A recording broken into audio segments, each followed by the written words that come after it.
The Union Aerospace Corporation is the largest corporate entity in existence. Originally focused on weapon and defense contracts, new ventures have expanded into biological research, space exploration, and other scientific endeavors. With unlimited funds and the ability to engage in research outside of moral and legal obligations, the UAC controls the most advanced technology ever conceived.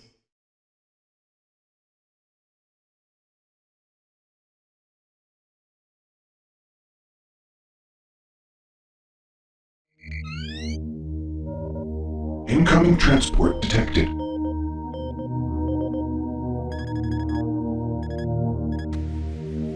Mars approach, Dark Star with you, 07063, passing through 38,000.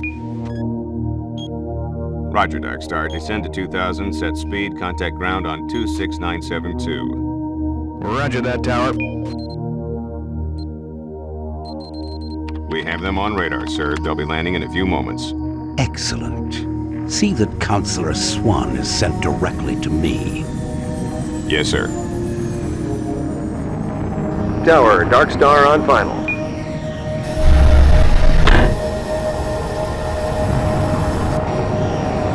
We've got you, Dark Star. You are set for lockdown. Welcome back.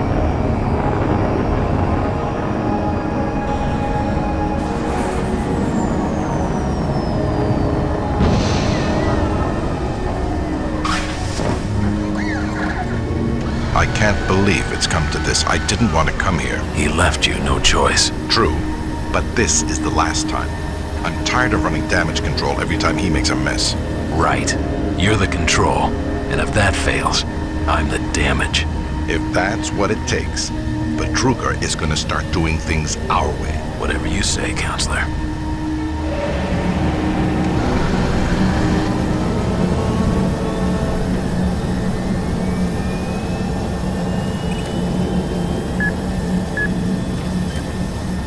Welcome to Mars. All new Welcome arrivals to Mars need City, check in and Union Aerospace's I gotta premier get out of research here. facility. To expedite your processing, please Welcome to proceed Mars, directly to Marine. reception. I'm gonna need you to step on one of those red squares on the floor for a bioscan. This'll only take a second. Okay, let me get this started. Shuttle Delta You're gonna need to hold 814. still. Moving around only makes the test take longer. All right, bioscan looks good. You're cleared for entry.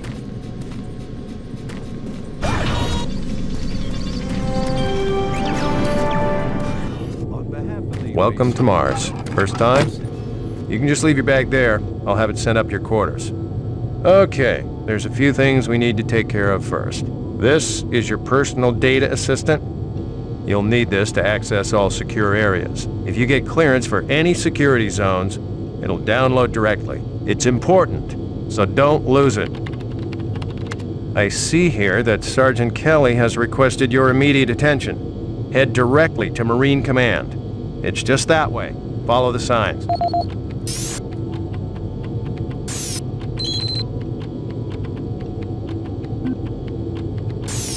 Welcome to Mars, Marine. This briefing is designed to acquaint you with a few of the standard operating procedures here on the Mars post. First and foremost, chain of command. All enlisted personnel are under the command of Master Sergeant Thomas Kelly. Sergeant Kelly will assign you to a security detail headed by a security chief. Please report to your security chief for all duty-related concerns. While on duty, please stay in your assigned patrol coverage area. All PCAs have been pre-designated to provide overlapping security and maximize efficiency. All personnel must have proper authorization in assigned areas. Be sure to annotate any discrepancies on your security inspection report. Safety is integral to all operations here on Mars. Handle firearms with extreme caution. Never discharge weapons in an area that may compromise the installation's structural integrity. Remembering these procedures is paramount to your success here on Mars. Keep in mind that you represent the greatest fighting force in the galaxy, and your actions are a reflection on the Corps. Take good care, and good luck on your new assignment.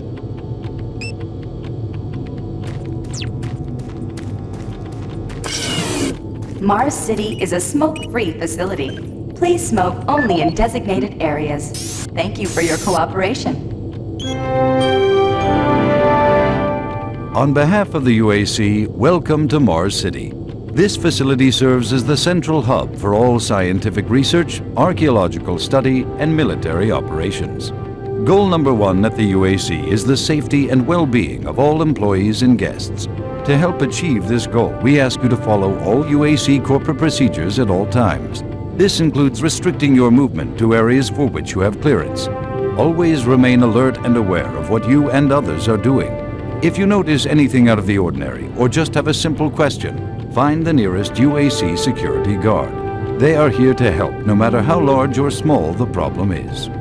Our station on Mars provides a perfect blend of work habitats, recreational facilities, and social support structures. This ensures our goal of providing a true home-away-from-home experience for everyone. Keep this in mind as you help us pursue our groundbreaking research that is destined to transform the daily lives of everyone here and throughout the solar system. If you need more detailed assistance, please see your Human Resources Manager. If you are a guest, you may bring up any issue with your appointed UAC liaison. Thank you, and have a nice day.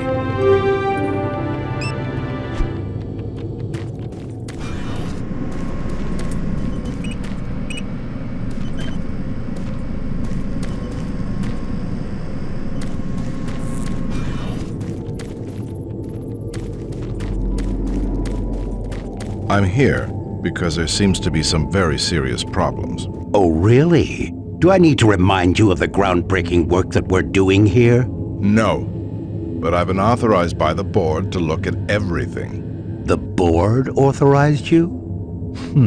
The board doesn't know the first thing about science. All they want is something to make them more money, some product. Don't worry, they'll get their product. After how many accidents? Tell me, Dr. Betruger, why are so many workers spooked, complaining, requesting transfers off Mars? They simply can't handle life here. They're exhausted and overworked. If I had a larger, more competent staff and bigger budget, even these few accidents could have been avoided. I'm afraid you'll get nothing more until my report is filed with the board. I will need full access, Dr. Betruger, Delta included. I won't have any difficulties doing that, will I? Only if you get lost, Swan. Just stay out of my way. Amazing things will happen here soon. You just wait. Let's go.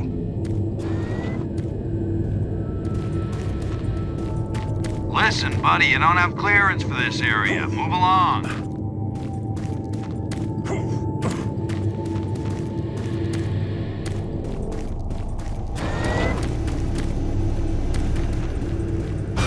Yeah, so those suits arrived too. Weird. IPN News Network, your universe now. The Union Aerospace... This is the audio log of maintenance technician Adam Bernache, dated November 10th, 2145. I've fixed the couplings on the heat shields this morning with no problems. I did, however, have another odd experience while I was down there. Shortly after finishing the first coupling adjustment, I distinctly heard whispering. When I went to investigate the sounds, I found nothing. I checked the work logs, and I was the only person scheduled to be in that area today. That experience, coupled with the stories I've heard from some guys over in the Delta labs, has me pretty freaked out. I'm really beginning to hate going down to the underground maintenance area. People down there are a bit off, the mumbling, the weird looks. The whole place is just plain creepy. I'm always expecting someone to jump out at me. Attention. I've secured my tools and the busted modulator in the storage cabinet next to the maintenance elevator. Technicians should use cabinet code 396 to access them. End of log. Almost ready. Hold them down. Okay. He's sedated now.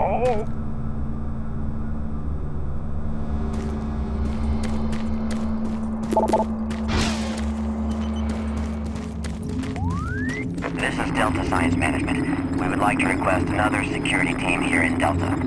Yes, sir. Thank you. Took your sweet time, Marine? Now, here's the situation. Another member of the science team's gone missing. Since you're the ranking FNG, you get to find him. I want you to check out the old decommissioned comm facility. We heard he might be heading that way. The only way there is through the service passage under Mars City. I've programmed this sentry to guide you to the maintenance elevator. I hope you follow the sentry better than you've followed orders so far. Pick up some gear at the security checkpoint at the bottom of the elevator. Oh, and when you find him, just bring him back. Do not hurt him. Now move out.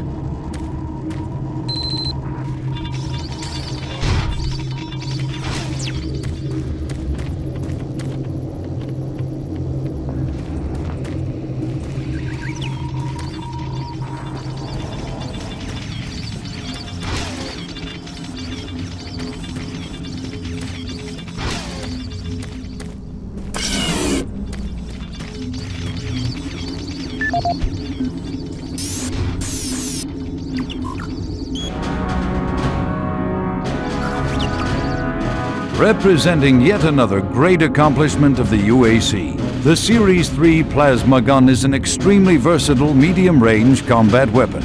Harnessing the exhaustive resources of synthetic plasma, the plasma gun meets the critical requirement of low-cost, abundant ammunition for today's highly mobile military. Capable of sustained firepower due to the latest advancements in plasma injector technology, this weapon's lightweight and high yield make it desirable for most combat scenarios. Always on the forefront of technology, the UAC is making safer worlds through superior firepower.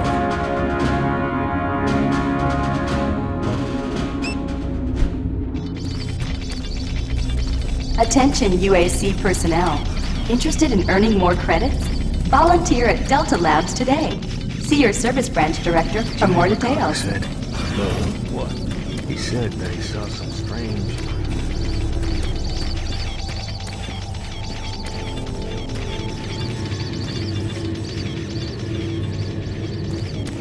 The UAC cares about the quality of life of its employees. Please take advantage of our quality medical care services.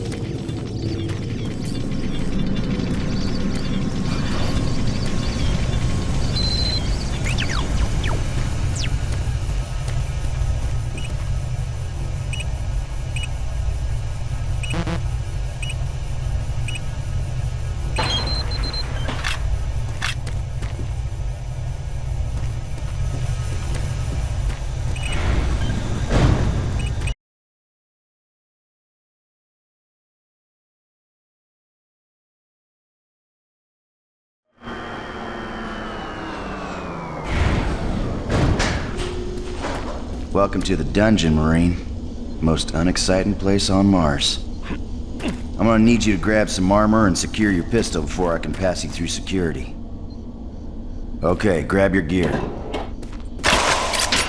Now you're ready for combat. Let me do a radio test. MarsSec radio check. Excellent. Good signal. Looks like you've been assigned the decommissioned comm facility. Just follow the main passage through the underground junction, then straight out. You'll have a quick evac. And what better way to see the Martian surface than to run across it? Okay, you're all set. Oh yeah, keep in mind, civilians are working down here. Don't get excited and shoot at me. Oh, haven't seen anyone new down this way in quite some time. Welcome to the dungeon, brother. Enjoy your stay.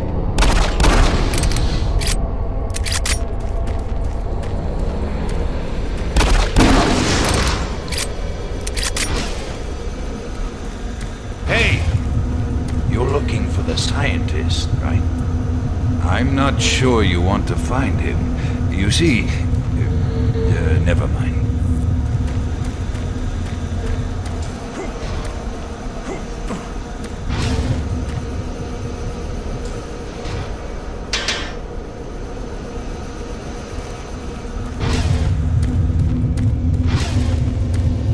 Listen, Scotty. I've done this a million times. It's not that hard. Why don't you crawl your fat ass down here and do it yourself? Because I'm getting paid to make sure you do it. Just finish the coupling so we can continue.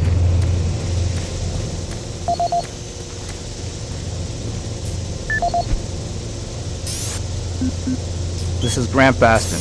your Environmental Services Supervisor. The date is October 19th. I've been hearing an alarming number of reports on some, unexplainable things. Being on another planet and working underground has always been a little spooky, so we always have the occasional report of strange things. But what is worrying me is the fact that the number of these reports are up by a lot. People are truly frightened.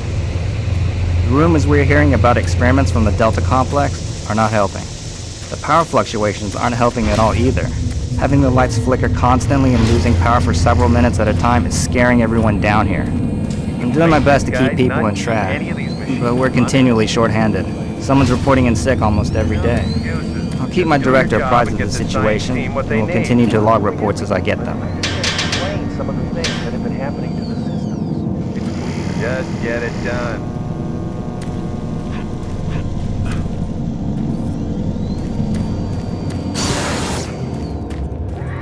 Jeez! Do you make a habit of sneaking up on people? Everyone's already on edge down here with all the strange things that have been going on.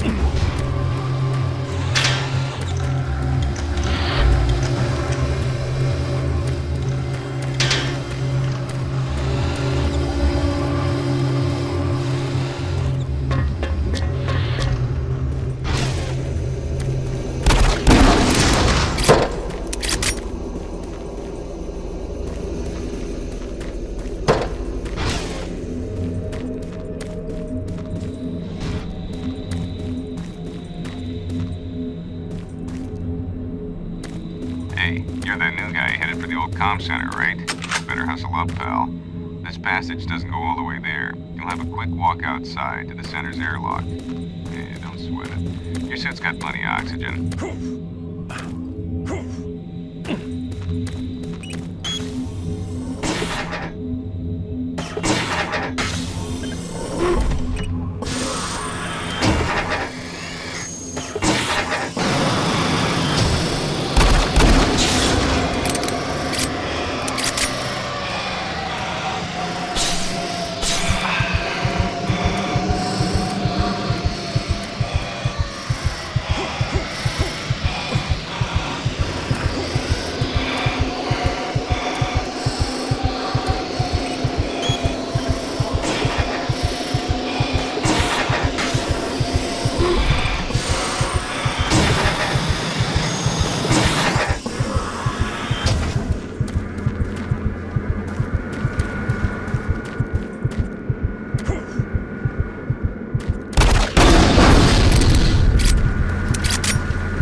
Marine, this is Sergeant Kelly. You need to double time it down there. Search your assigned area and haul your ass back to Mars City. Out.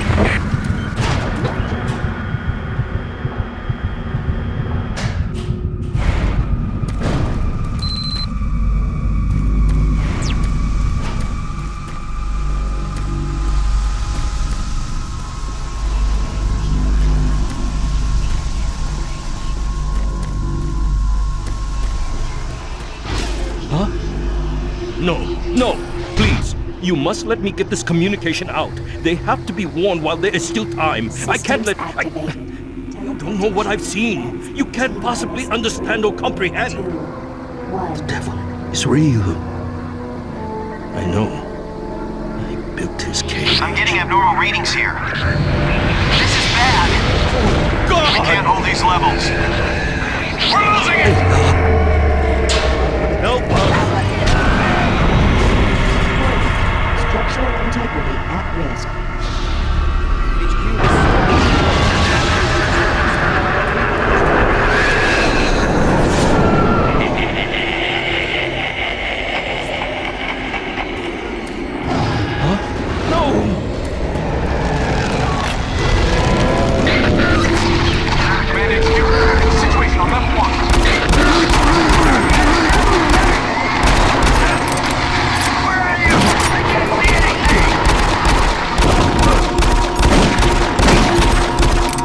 All units, this is Sergeant Kelly. We're under attack by an unknown enemy force. Fall back to Marine HQ to regroup.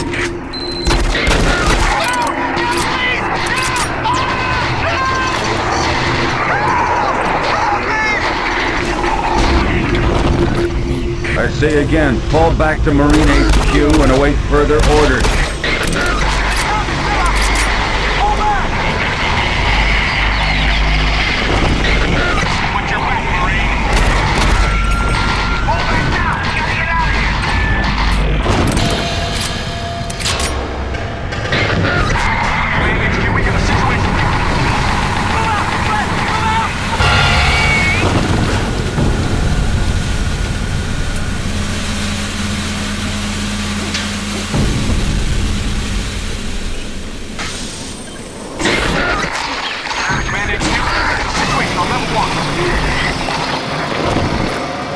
Squad leaders, give sit reps.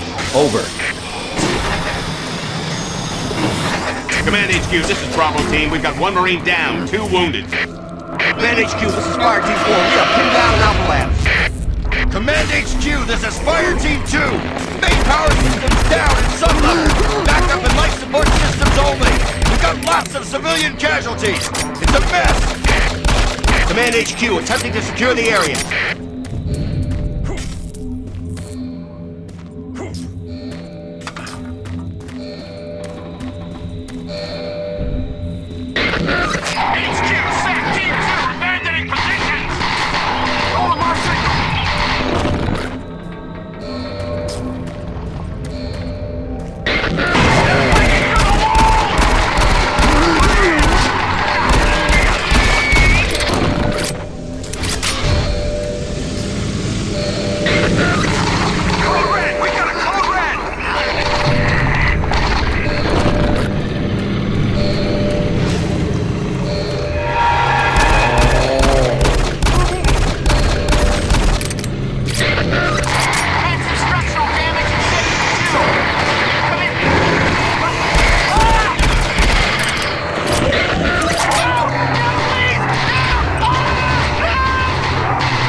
All units, this is Command HQ. Report directly to Marine Headquarters and await further orders.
This is the audio log of Frank Delahue, engineering manager assigned to power production, dated October 18, 2145. The current operational status of the grid is 23% over nominal capacity.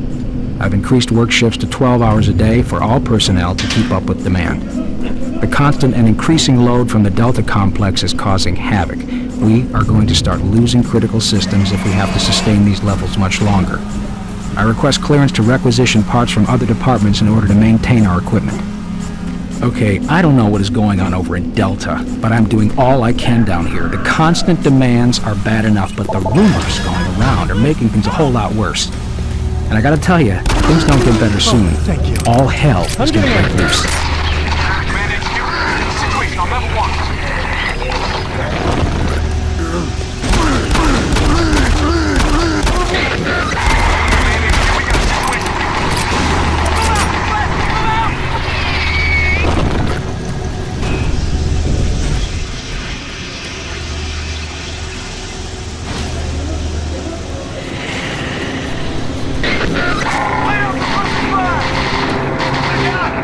I don't know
All units, this is Sergeant Kelly.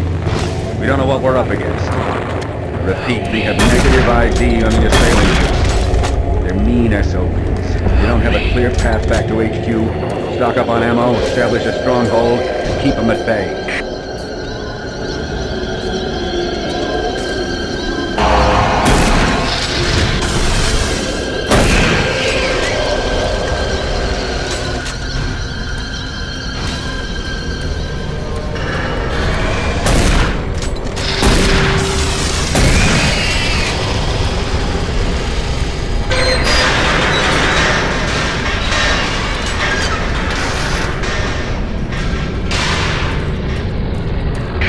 This is Bravo team. We've got one man down and several wounded. We are incoming and need medical on station stat.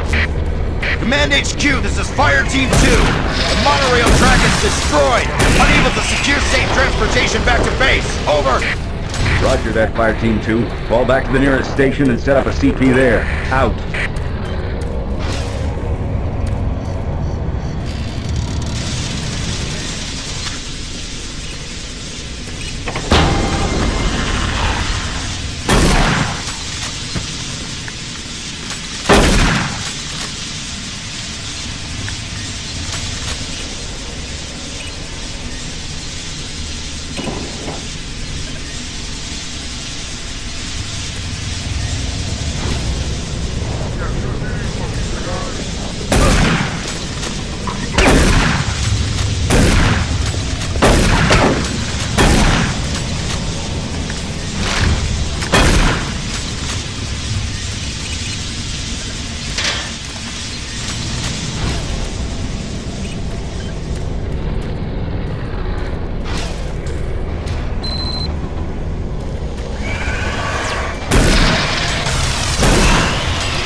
All units, this is Sergeant Kelly.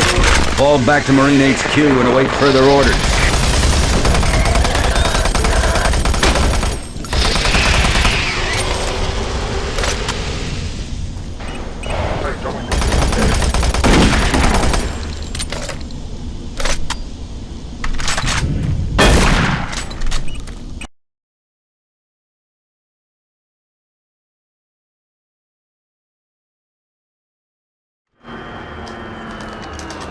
All remaining Marine units, this is Sergeant Kelly. I am unable to reach Mars City from my current position. Move to Marine HQ to regroup and await further orders.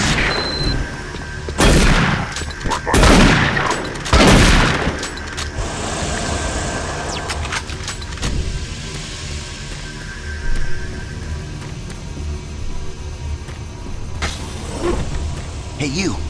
Up here, quickly! I thought I was the only one still alive. I can't believe I found you. Something happened. I don't know what. It was like a shockwave. It passed through the entire base. People started changing. It was crazy. I was working up here on the vent shafts. I don't know how I survived. Go for help. Please.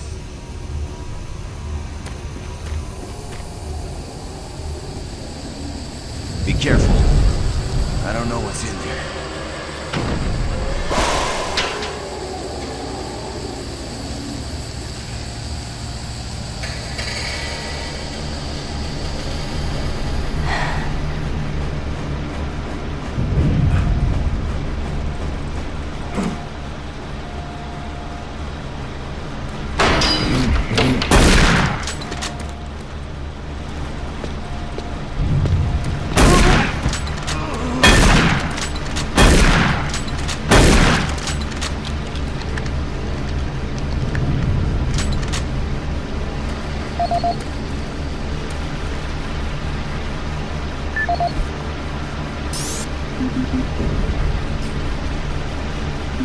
This is Mark Stanton, Manifest Controller, currently stationed at Mars City. I'm not sure who to send this to, so I decided to send it to quite a few people. If you're on the recipient list, please take a moment to review this report. It is quite important. I'm very concerned over the shipping procedures out here. I am the Manifest Controller, and as such, I need to be informed of everything coming in and out of Mars City. Someone here is subverting my position and preventing me from getting data on things being shipped. This is unacceptable. Not only could this reflect poorly on my upcoming review, but this is my job and I'm tired of being out of the loop. I have no idea who keeps telling the shipping crews to allow things in and out without allowing me to produce or procure the manifest. But whoever it is, it must stop. One of the dock workers actually told me to piss off when I tried to stop one of the last containers from going straight to Delta. I immediately filed a report and will follow up with the transit manager next time I see him. End of log. This is the audio log of Frank Delahue, engineering manager assigned to power production, dated October 24th, 2145. Reclamation problems continue to plague the main processor. 2 more valve overloads on that unit in just the past week. These overloads can destroy the valves, causing very dangerous fire, jetting with enough heat to incinerate sensitive equipment nearby. This is Specialist Wilson. To date, we've had only one reported injury as a result of these valve failures. And this is due in large part to the quick response of the engineering This is Sergeant team. Kelly. Our procedure of entering the failure code Book your last known RP 4.2 and fortify from the your operation position. terminal has proved We'll find adequate, you. and I recommend no changes in that procedure.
I just don't know what to do. What are these things?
Audio log for Dr. Kasian, currently stationed at Mars City.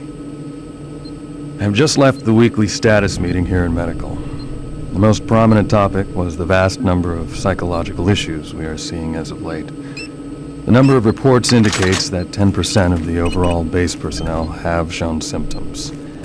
As many people will not come in for this type of thing, the number of affected personnel could truly be in the 30 to 40% range. It has even manifested itself here in Medical.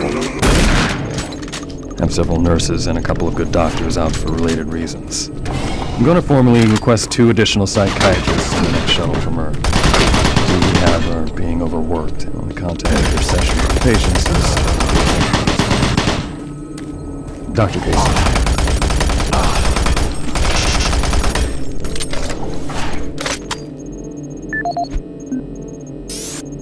Dr. Mark Kasian, at 1547, patient Jonathan Wills was admitted after complaining of insomnia and nausea. According to the nurse, Mr. Wills was calm and exhibited no signs of disorder when he was brought to examine at 5. However, by the time I reached him at 10 after 4, his personality had changed dramatically. When I entered the room, Mr. Wills lunged at me with a scalpel he apparently stole from a supply drawer. With the assistance of an orderly, we managed to subdue and sedate him without injury. Mr. Wills was heavily medicated and could not be diagnosed, but in the 20 minutes he was left unattended, he managed to carve 3 symbols in his arm and cut his own tongue into 2 halves. I can only guess at the cause of his problems.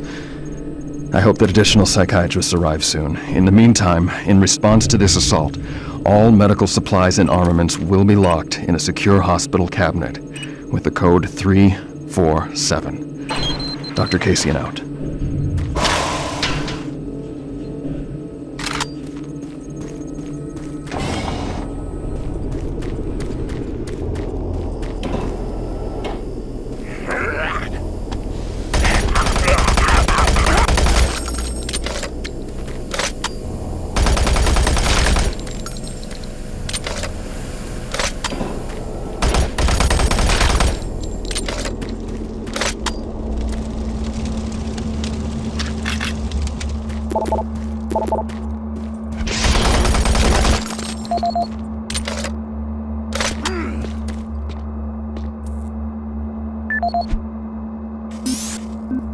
Audio report on troop morale. Morale here is beginning to drop. It's nothing to worry about yet since I keep my Marines sharp and ready to go, but events at the base are wearing on the troops. There have been a lot of things happening here on the base. I believe the UAC experiments being performed here must be the cause. Out here, they could be experimenting on God knows what. There are quite a few people missing, and no Marines, of course. It's the civilian population I am referring to. Bottom line, whatever it is they have going on here has my men on a razor's edge. At this point, there is no cause for alarm, but I am requesting we rotate squads every 90 days instead of every 180. I will continue to report as the situation develops. It is good we have the new Marines en route. Fresh faces will help. Sergeant Tyson, out.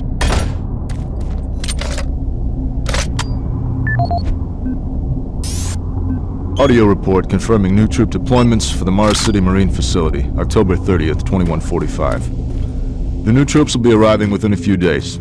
I've started a series of training exercises focusing on close-quarter small weapons combat, as well as instituting mandatory refresher courses on all munitions and weapons in our armory. In response to the large number of security breaches and general feelings of ill will around the base, I've doubled security details, placing 2 Marines at each checkpoint.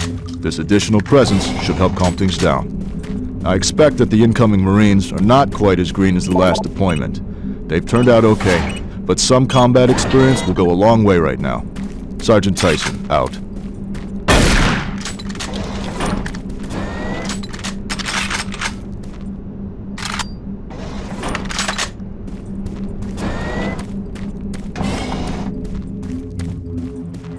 Connection established. Marine, I can't believe you're still alive. I'm unable to return to Mars City. All passages out of the Delta complex have been blocked. I'm setting up a command post here. I can monitor status reports of the entire base from Delta Central Authority and communicate with other Marine teams. It's your mission to link up with Bravo Team and get that transmission sent. Head toward Alpha Labs. It's the fastest way to find them. I'll update your PDA security clearance from here. Good job, and good luck, Marine.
If you run across any operational sentry bots, use them.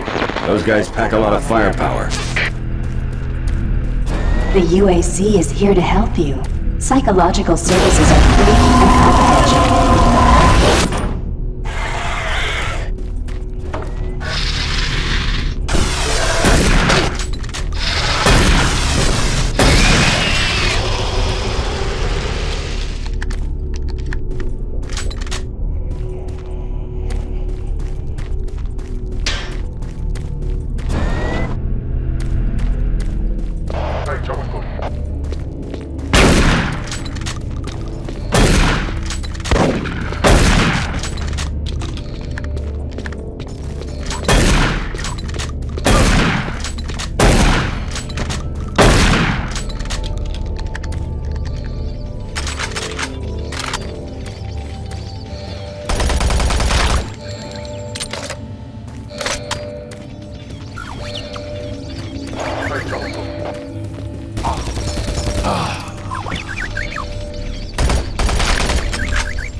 Marine, we gotta get to Bravo team quickly. They need all the firepower they can get.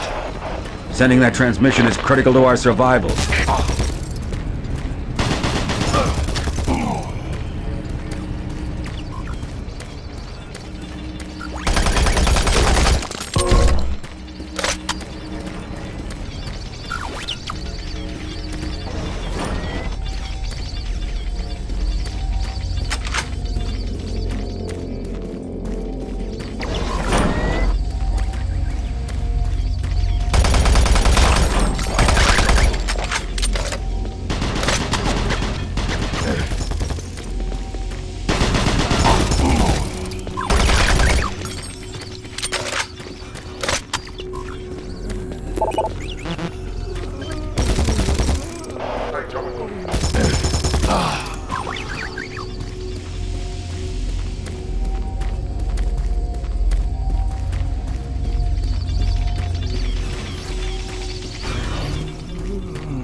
Audio report confirming new troop deployments for the Mars City Marine Facility, October 30th, 2145. The new troops will be arriving within a few days.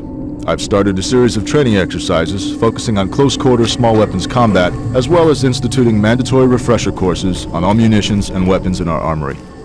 In response to the large number of security breaches and general feelings of ill will around the base, I've doubled security details, placing 2 Marines at each checkpoint.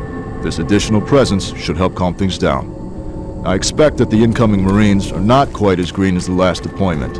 They've turned out okay, but some combat experience will go a long way right now. Sergeant Tyson, out.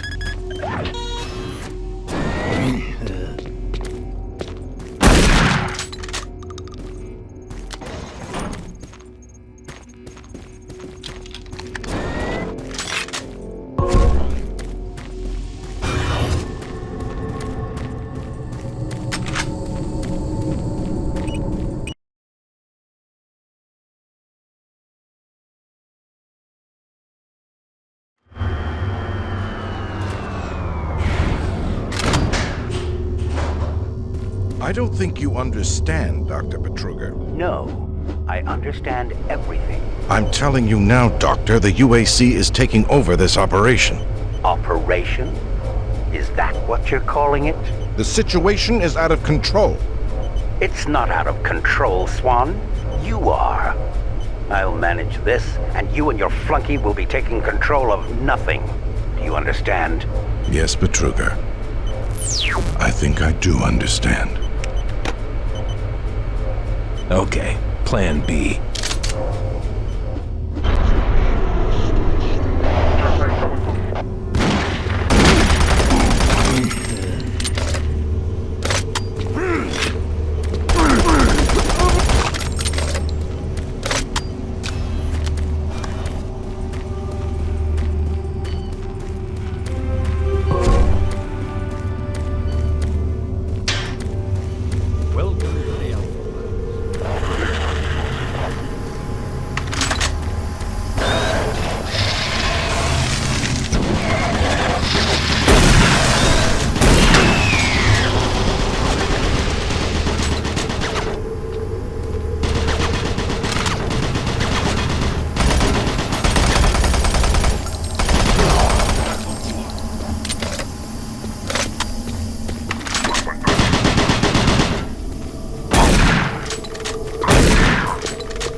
Welcome to the Alpha Labs. Formerly designated Phase 1 by the Union Aerospace Off-World Research Division, the Alpha Labs began construction on October 29, 2095, and became fully operational July 17, 2130. Originally created as the Prime Science and Research Facility, Alpha Labs are responsible for the development of leading-edge technology such as the Elemental Phase Deconstructor, Hydrocon, and Molecular Fuel Storage Compressor, all presently being utilized right here in the Alpha Labs. These endeavors have allowed for much-needed expansion into the UAC's current leading research facility, Delta Labs, where Union Aerospace is opening all new opportunities in research and development. With continued investment and hard work, the Union Aerospace Corporation strives for excellence and is committed to building a better tomorrow.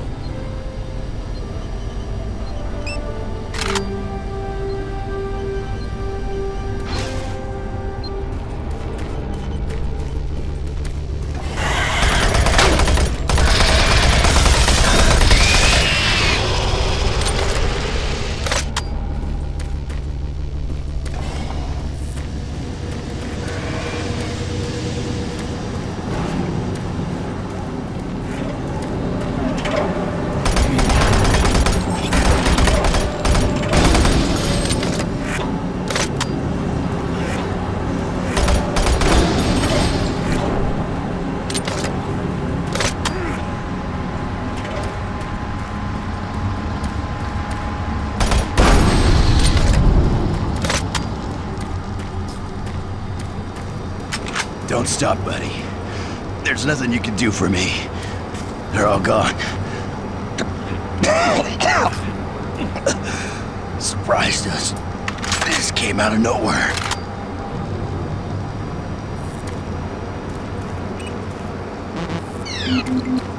Access denied.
Marine, Bravo team reports there's some sort of unidentified growth taking over parts of the base. I don't know what it is, but it can't be good. Stay sharp.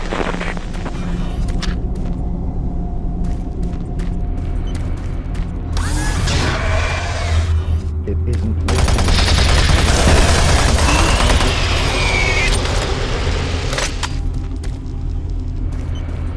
access the system somewhere else.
This is the audio log of Director William Banks, dated October 20th, 2145. It has come to my attention that we have an alarming number of missing personnel throughout the base. My office has received 4 additional reports from Delta in the last week alone, mentioning that personnel are not reporting for work and that calls to their quarters have gone unanswered. My office has sent the names of those personnel to Mars City Security, and they have promised to initiate an investigation. But this news is very disturbing, especially at a time when we have so many people in the infirmary suffering from sudden cases of schizophrenia and other psychological disorders. I hope there is no connection between those cases and these reports of missing personnel.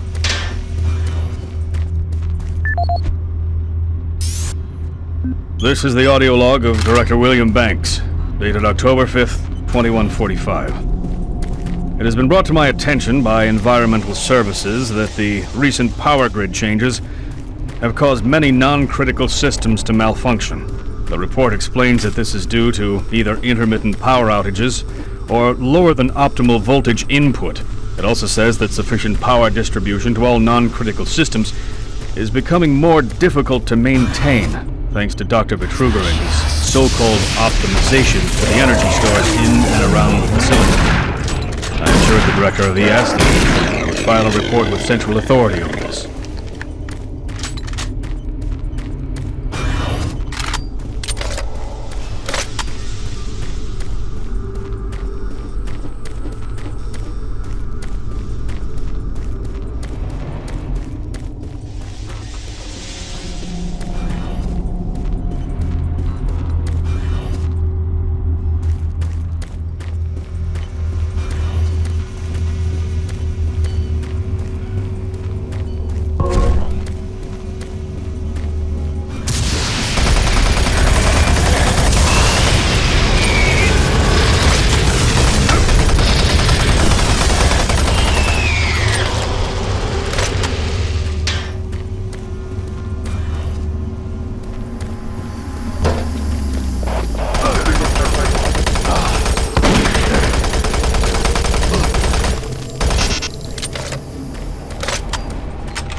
This is Paul Simon, security specialist in IT.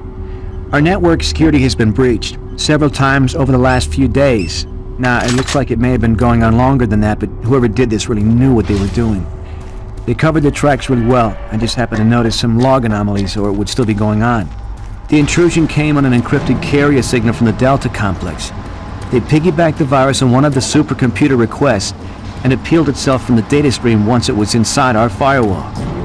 Someone on the inside there has to be responsible. Unfortunately, due to security in that complex, I can only tell it came from within Delta. There's no way to identify which machine or even which lab it came from. Whoever was in our system had access to all personal data, including medical reports. My team will be monitoring the network closely in the next few days, looking for anything unusual. End of log.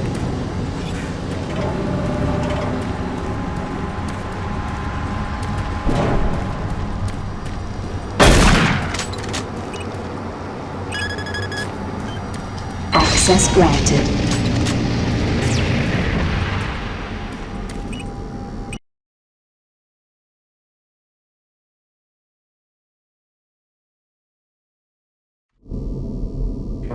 Marine, I've received a report that you haven't reached Bravo Team yet. You need to pick up the pace. Can't wait for you. Reaching the communication center quickly is imperative.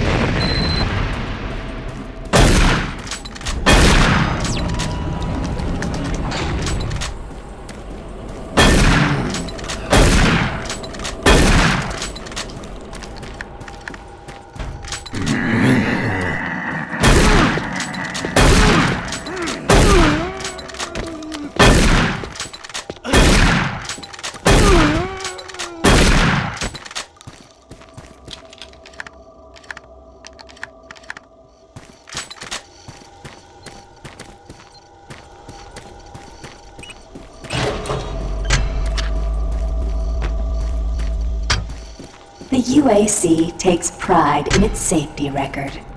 Please follow UAC procedures.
For generations, humankind has lived under the looming specter of slowly dwindling natural resources. Our new ventures on planets like Mars have only intensified our need to find fresh petrochemicals, food, water, and even air. To meet planets, UAC research has developed dramatic solutions that will soon pay off for the UAC, investors, and indeed the entire human race. Mars itself is our chief ally and the key to our solution. Look around at its vast red deserts, rich in naturally occurring iron oxides. They are the raw materials of our future. We have developed a process.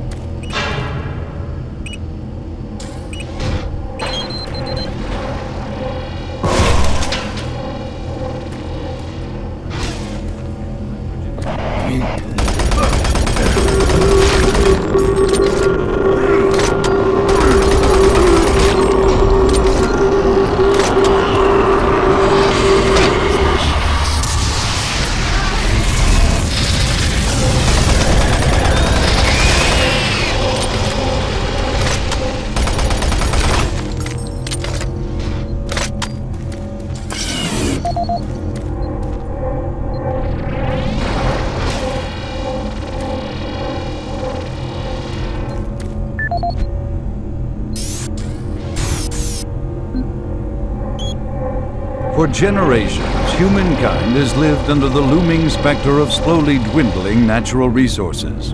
Our new ventures on planets like Mars have only intensified our need to find fresh sources for metals, petrochemicals, food, water, and even air. To meet that need, UAC researchers have developed dramatic solutions. Solutions that will soon pay off for the UAC, its investors, and indeed the entire human race. Mars itself is our chief ally and the key to our solution. Look around at its vast red deserts, rich in naturally occurring iron oxides. They are the raw materials of our future. We have developed a process that destabilizes the atomic structure of pulverized iron oxide and separates it into subatomic particles, which are then siphoned off to create new elements. Like alchemists of old, the elemental phase deconstructor allows us to transform red Martian soil into clean air, fresh water, and hydrogen fuel, the building blocks for a sustainable, human-friendly Martian environment. And this is only the beginning. With continued research, we envision creating ever more complex molecules, even organic matter itself. Atom by atom, the UAC is building an ever brighter future for humankind. Audio log for Kyle Berger, research supervisor for the EPD project. The elemental phase deconstructor is fully operational, and the research data we have gathered so far is very impressive. Unfortunately, we had a terrible accident last week. Research assistant Patterson was calibrating one of the core emitters in the chamber, and witnesses say he appeared to see something. It was like something was talking to him, and he backed right into the particle beam. It was not a pretty sight, as it took off the backside of his head. He lived a few minutes, although I'm not sure you can consider that living, but they say his eyes rolled back and forth, and he was trying to talk, although after losing that much brain matter, I'm sure it was just reflex actions. Anyway, due to this, I have enacted new safety protocols in the lab, and we have stocked one of the storage cabinets with emergency medical supplies. The code for the cabinet is 752. End of log.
Audio log for Jack Smith, benefits analyst in HR 1024-2145. I just went through another batch of accident reports from the science team. We've had 5 more people hurt this week while working with the equipment. The most serious incident was one John Hughes, whose hand was caught in one of the plastic extrusion systems. He was performing maintenance on it and states that he unplugged it and had the safety key in his pocket. It managed to activate without an apparent power source and shredded his arm up to the elbow before someone got him out. It's been reported that the machine is still running and we can't shut it down. The cost on that incident alone is enough to raise the red flag, but this is just one in a pile. We're going to overrun our budget on benefits payout this quarter. And while it's not my department, I have to assume that the new equipment budget is going to be blown out as well because, according to these reports, the equipment's breaking down on a daily basis. Please mark this for review at corporate. End of log. Gas leak stopped. Fire extinguished.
Audio log for Jack Smith, benefits analyst in HR 1024-2145. I just went through another batch of accident reports from the science team. We've had 5 more people hurt this week while working with the equipment. The most serious incident was one John Hughes, whose hand was caught in one of the plastic extrusion systems. He was performing maintenance on it and states that he unplugged it and had the safety key in his pocket. It managed to activate without an apparent power source and shredded his arm up to the elbow. Audio log for Kyle Berger, research supervisor for the EPD project. The elemental phase deconstructor is fully operational, and the research data we have gathered so far is very impressive. Unfortunately, we had a terrible accident last week.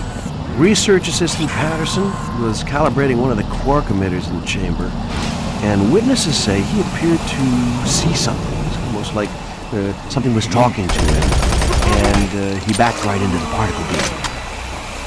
It was not a pretty sight. He took off the backside of the...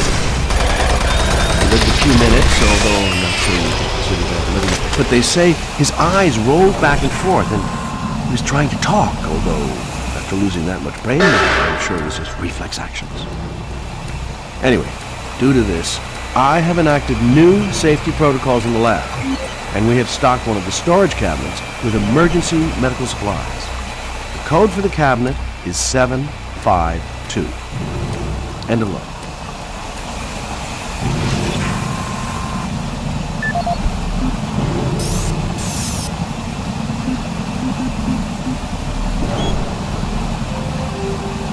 Safer worlds for everyone.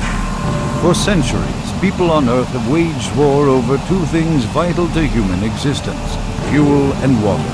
As part of its ongoing commitment to create safer worlds for everyone, the UAC recently unveiled its development of the Hydrocon. Though still in its prototype stages, the Hydrocon will, in one dramatic move, forever end all shortages of water and fuel. By splitting iron oxide molecules, the Hydrocon produces oxygen and hydrogen cheaply and safely, without the need for large amounts of electricity. The hydrogen is then used for hydrogen fuel, a substance so versatile and clean that it can be used in everything from home appliances to today's most demanding rocket engines. A side benefit of producing this fuel is an endless supply of pure, spring-like water that is more refined than any earthbound spring. We envision a world where technologies such as the Hydrocon can be used to end drought and civil strife in impoverished nations where water or fuel have ever been in short supply. While always at the forefront of scientific research and development, Union Aerospace hopes that the creation of the Hydrocon will continue to make safer worlds for everyone.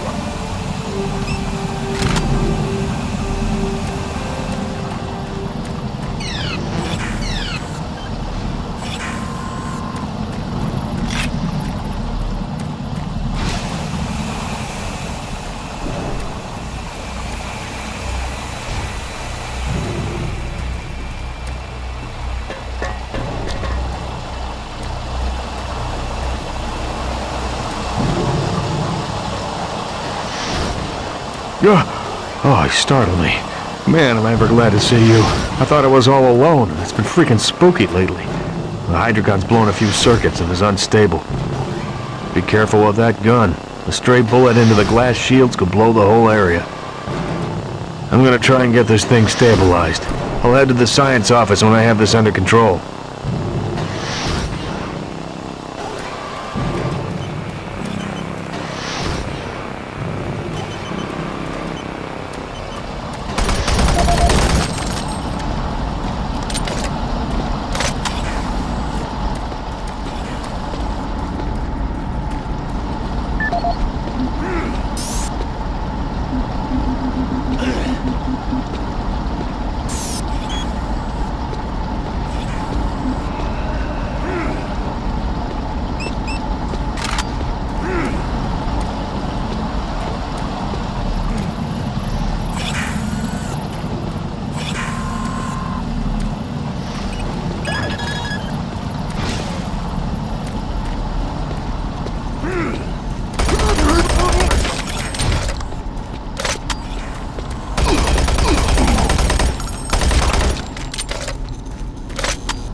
worlds for everyone. For centuries, people on Earth have waged war over two things vitally in existence: fuel and water. As part of its ongoing commitment to create safer worlds for everyone, the UAC recently unveiled its development of the Hydrocon. Those things prototype statements forever end all shortages of water and fuel.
The UAC, we make better company.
Hello, is this reaching anyone?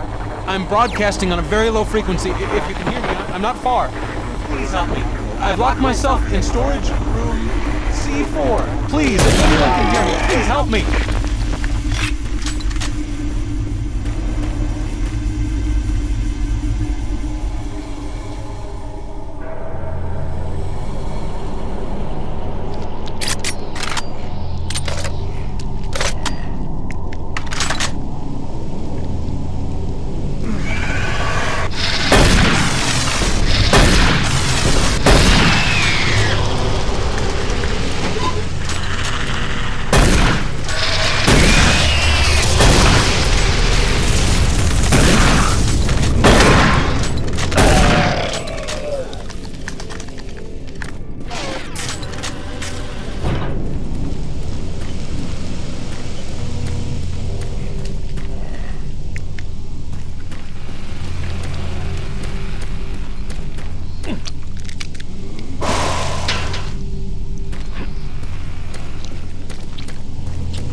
Audio report regarding the disrespectful treatment of new research staff, September 14th, 2145. As you know, I have gone to considerable effort to recruit my staff researchers for Alpha Labs. Finding team members with the qualifications, let alone the willingness to come to Mars, has not been a trivial task. You know this already. But it is necessary that I emphasize why their complaints must be taken seriously. We won't be able to keep our people or recruit new researchers if the harassment continues. No, harassment is exactly the right word. I'm routinely getting reports of UAC security asking inappropriate questions and submitting my staff to unnecessary background checks.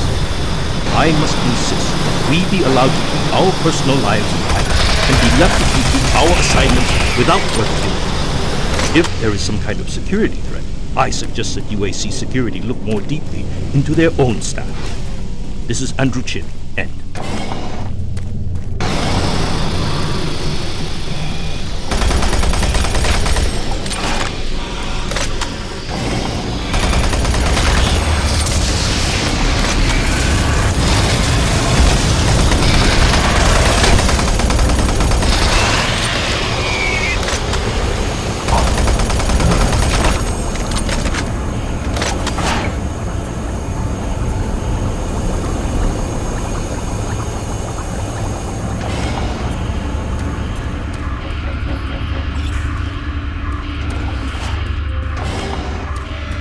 Let's go! Since the dawn of space, Union Aerospace has been at the forefront of not only developing new technology, but pushing those developments to even more daring extremes. With an abundant production of hydrogen fuel, thanks to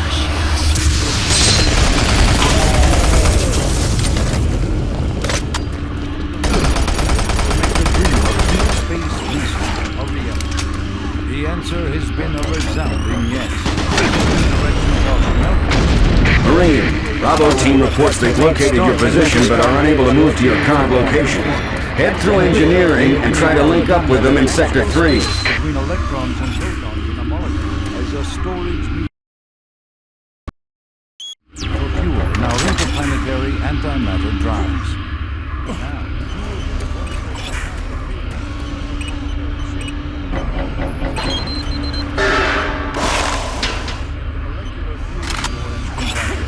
the MFS compressor is yet another compressor.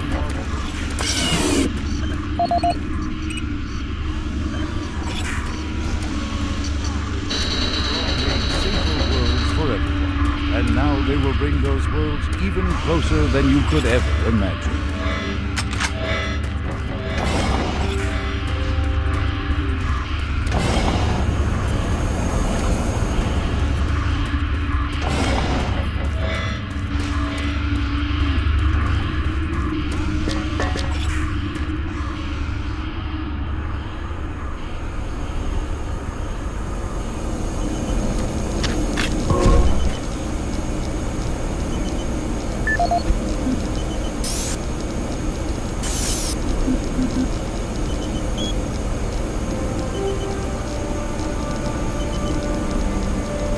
Since the dawn of the space age, Union Aerospace has been at the forefront of not only developing new technology, but pushing those developments to even more daring extremes. With an abundant production of hydrogen fuel, thanks to the Hydrocon, the specialist teams asked the big question: can we devise a way to store and deliver that fuel to make the dream of deep space research a reality? The answer has been a resounding yes. Under the direction of Dr. Malcolm Betruger, key UAC scientists have made startling new discoveries in the fields of quantum physics. And with them, they have been able to use the actual space between electrons and protons in a molecule as a storage medium for fuel in our interplanetary antimatter drives. Now, fuel that would once take up half the payload of an interplanetary ship only occupies a fraction of that space. You are looking at the Molecular Fuel Storage Compactor. The MFS compressor is yet another UAC marvel that brings the dream of reaching and colonizing the most distant planets closer to a reality. The UAC has long made safer worlds for everyone, and now they will bring those worlds even closer than you could ever imagine.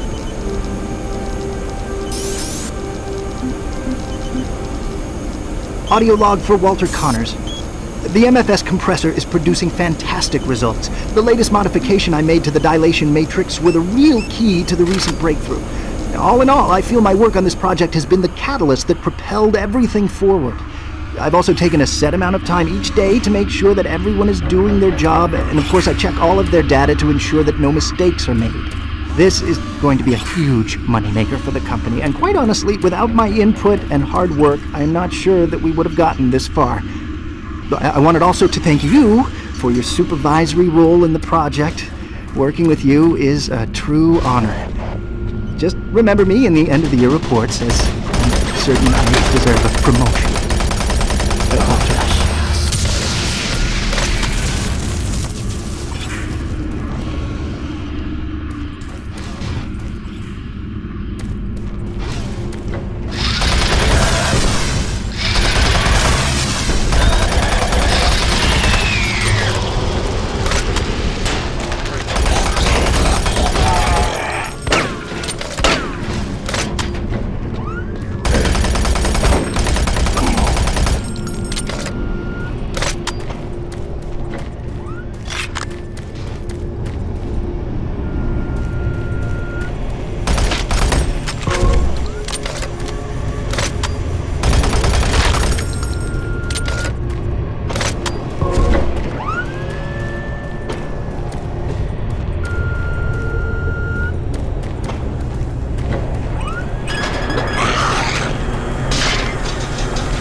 Shoot.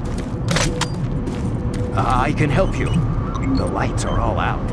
I'll lead you through here if you can get me off this base.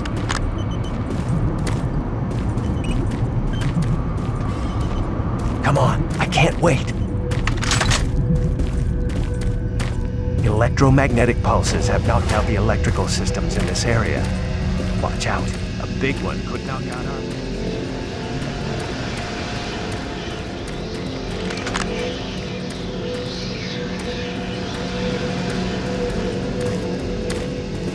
Come on, I can't wait.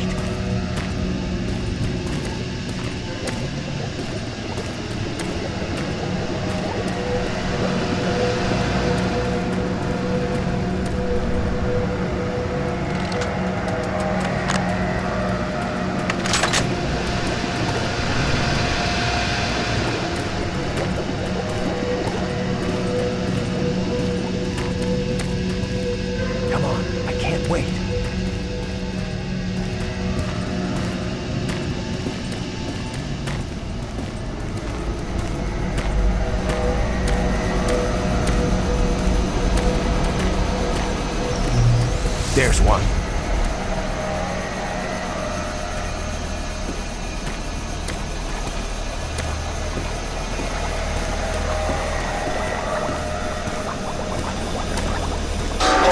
What was that? Stay close.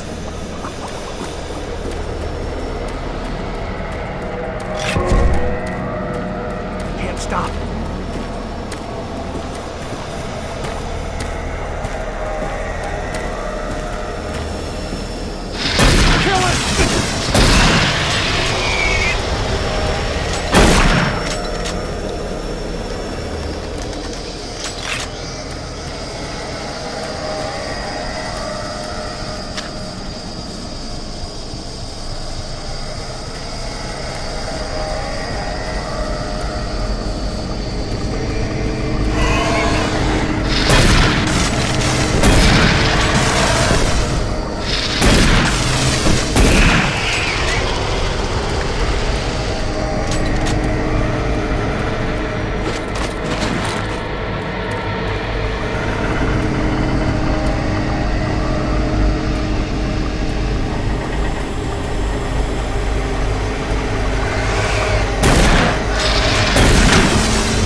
Warning.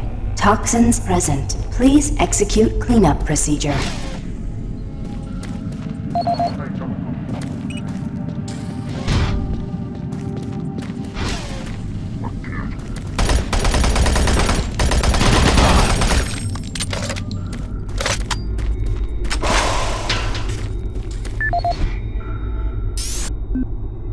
This is Operations Coordinator Mark Lamia, dated November 1st, 2145. I am filing this report because I am frustrated beyond belief by the level of incompetency I have to deal with here. I don't know where HR is getting the new employees, but the last 5 guys they've sent me were all a bunch of idiots. They can't get any of their work done on time. I constantly have to keep an eye on them. They work slow, they don't follow any of the standard operating procedures, and they can't even remember basic things that I tell them. For example, I changed the cabinet door codes here to 1, 2, 3 because I thought that was easy enough to remember, but they still forgot it. I don't understand why HR can't get me better people. I'm requesting full authority to hire and fire my own employees. It's the only way I can run my department smoothly. End of log.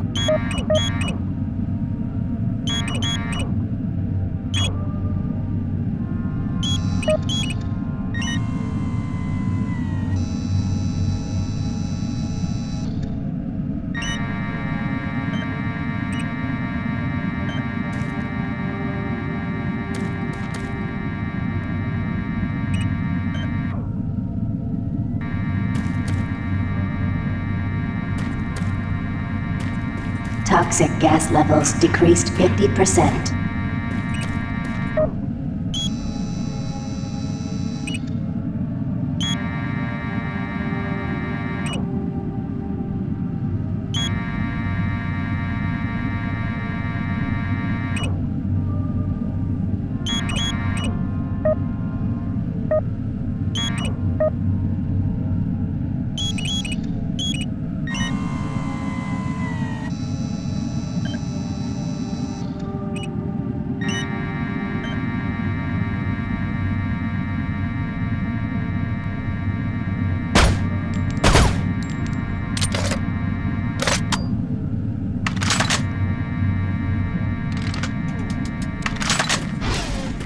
Toxic gas is cleared. Waste disposal area now safe for entry.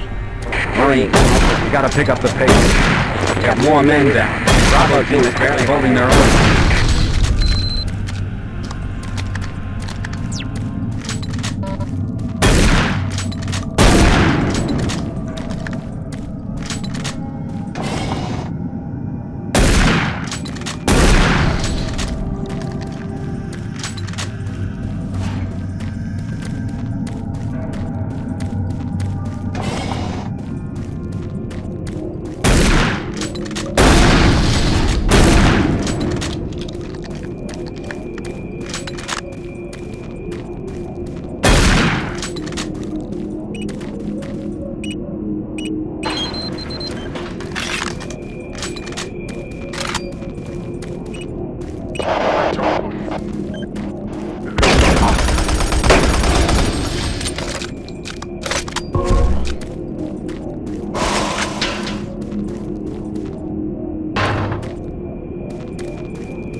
Marine, I was able to locate your position.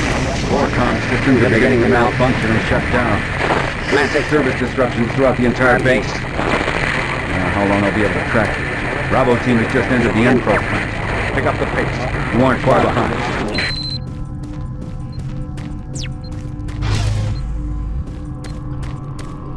Hey you! Can you help me? I'm trapped in here. Release the door locks and get me out!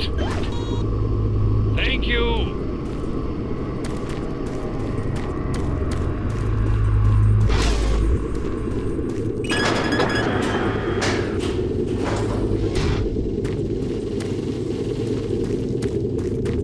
Thanks for getting me out of there. I got trapped in the chamber when the power went out. I don't know what's going on here. I don't understand why none of the systems are responding. I'm going to try to get an uplink into the main system from here. This is a secure terminal. I might be able to get a connection.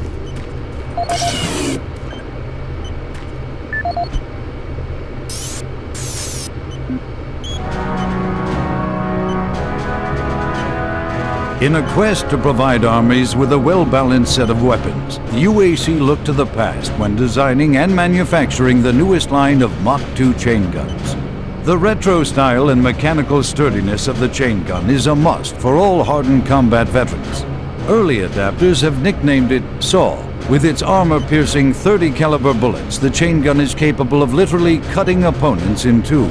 Packed with all the punch you need in close combat fighting, the chain gun delivers unparalleled reliability and functionality. Always on the forefront of technology, the UAC is making safer worlds through superior firepower.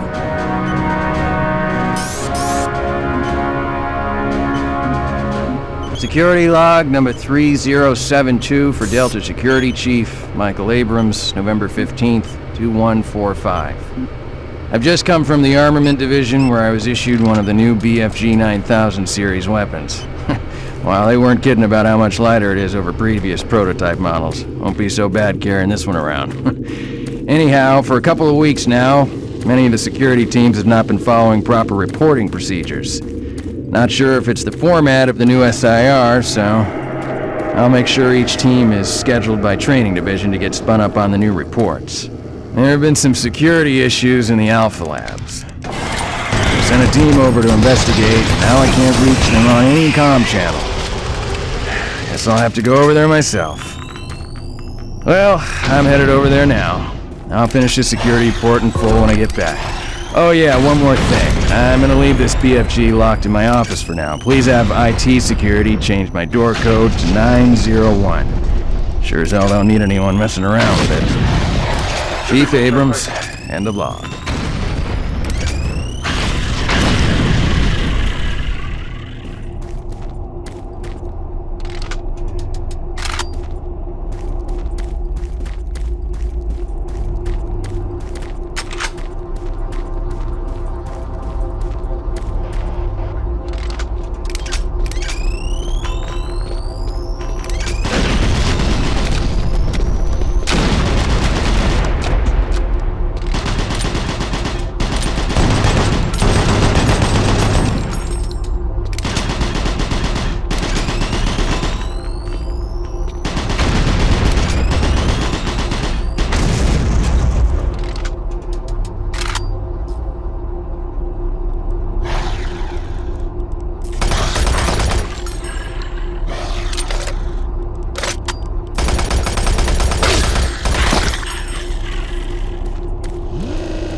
Marine, base schematics show all passages out of your area blocked. The only way through is by traversing the EFR, mechanical subsystem with 2 possible routes through it. Activating the system will get you a direct route, but it's dangerous. Extending the service bridges is safer, but the lighting systems are fried. Make your choice, Marine. Good luck.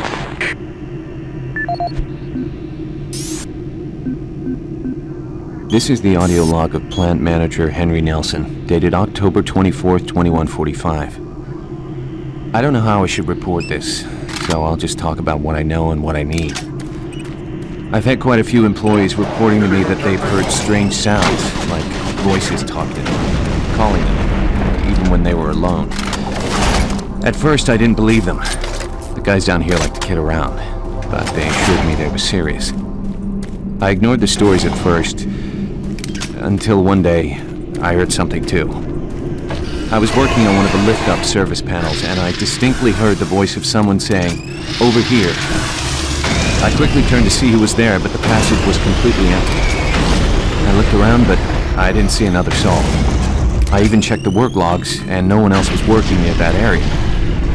I don't want to sound crazy here, but my guys and myself are a little spooked, and some of the guys were even talking about ghosts. So, to make everyone, including myself, feel a little more comfortable, I'd like to request that a security team make a thorough check of the EFR area. Thank you. Henry Nelson.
This is lead. Give me status. Always clear. There's nothing here, Sam. What the hell? Son of a bitch! Lead, I'm swinging around left.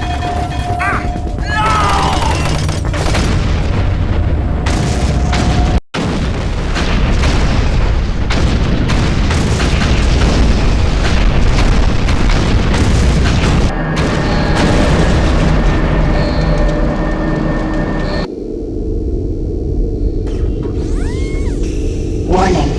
Coolant rod 2 offline. Main reactor operation temperature exceeding safe levels. Marine, Bravo team is down. Their operational status is unknown. They were carrying a military transmission card. It's vital you retrieve that card as it contains encoded data needed to send the distress signal to the fleet. They're the last hope to get reinforcements. Find that card and find its path.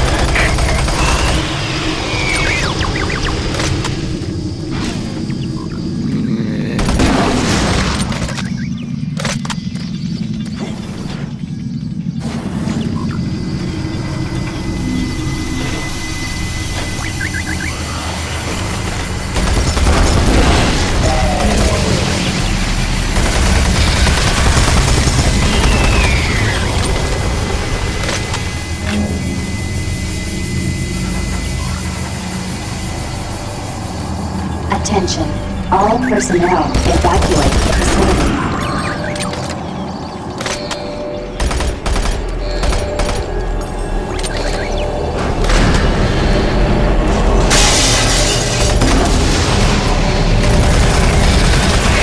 Warning. Coolant rod 2 offline. Main reactor operation temperature exceeding safe levels.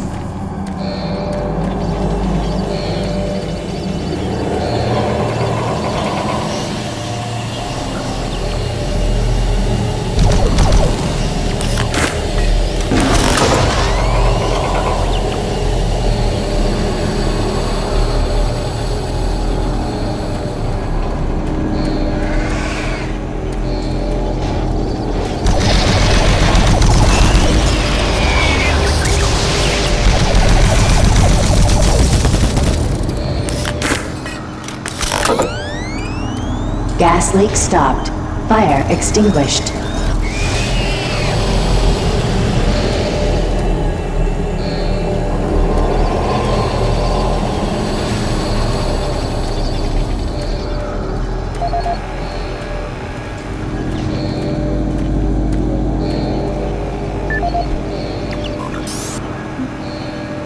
Paul Rad, Chief Technical Officer for the Enpro facility. During my weekly inspection of the coolant system, I discovered yet another safety violation. As I've stated repeatedly, our service manuals must be followed to the letter. Now this includes changing back filters for the coolant system on schedule and not when maintenance gets around to it. As you know, unclean back filters will create pressure inside the coolant system's release tubes. Even a minor disruption in a release tube can dislodge or destroy its coolant rod, overheating the core, and possibly sending the entire facility up in smoke. Now let me be clear, if I see this again, the team responsible will be transferred to sewage treatment before the day is over.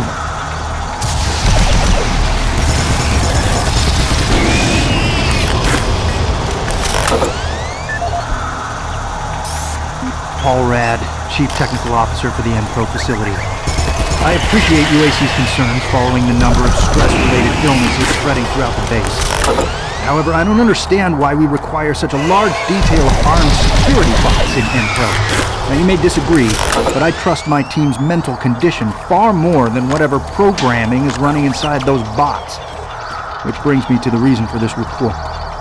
Today, one of my best engineers, Patrick Thomas, was nearly shot when a bot refused his clearance. That's right, shot.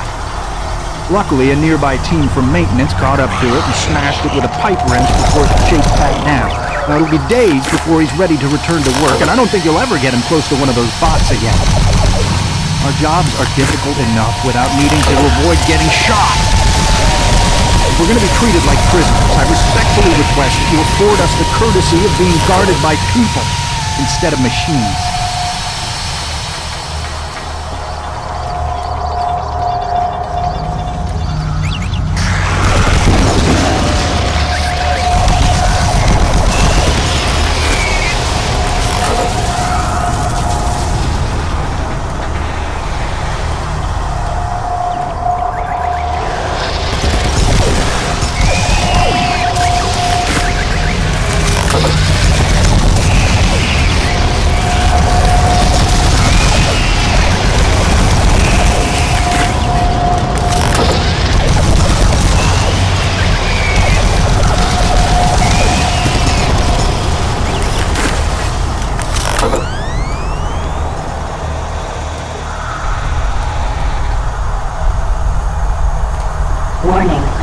Coolant Rod 2 offline. Main reactor operation temperature exceeding safe levels.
Service bridge now operational.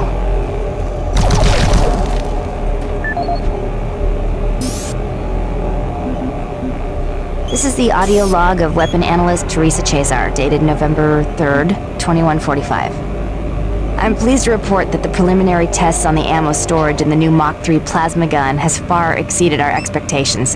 We realized a full 50% gain in the storage capacity of ammo packs as a result of utilizing techniques engineered in the Alpha Labs molecular compactor.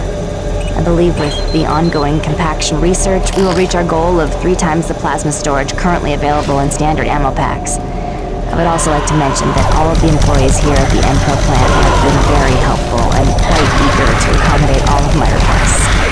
For security reasons, I've locked the plasma gun and the extra ammo in locker 063 with door code 972. End of life.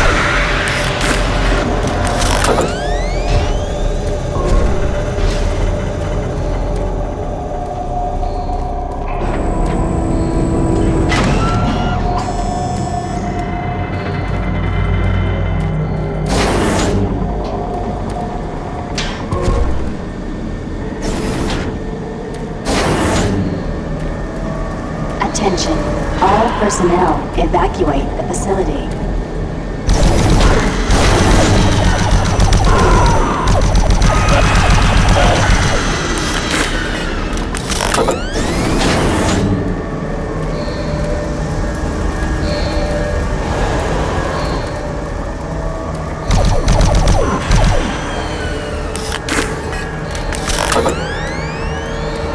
Hazard doors sealed.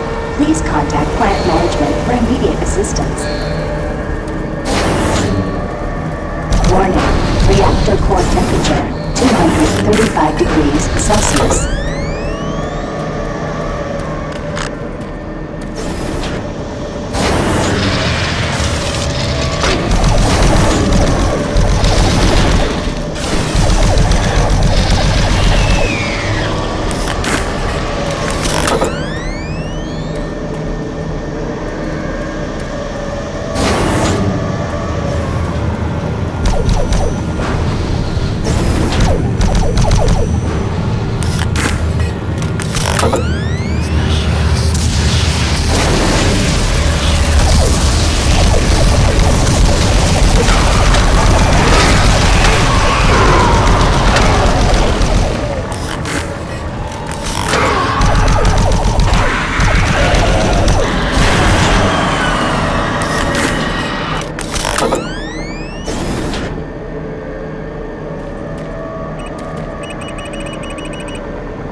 Reactor core temperature, 585 degrees Celsius.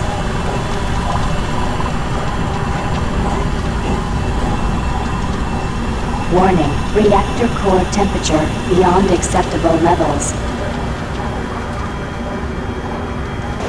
Marine, you gotta find that transmission card. If Swan gets his hands on it, I don't know what he'll do.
Warning, reactor core temperature, 900 degrees Celsius.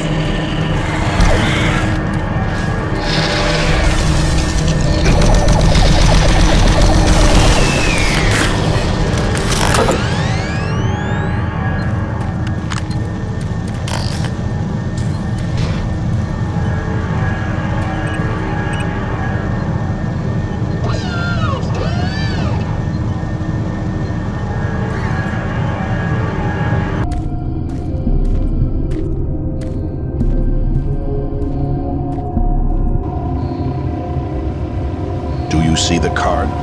No, sir. Okay, let's get to the communications facility. We can stop the transmission from there. Whatever you say, Counselor.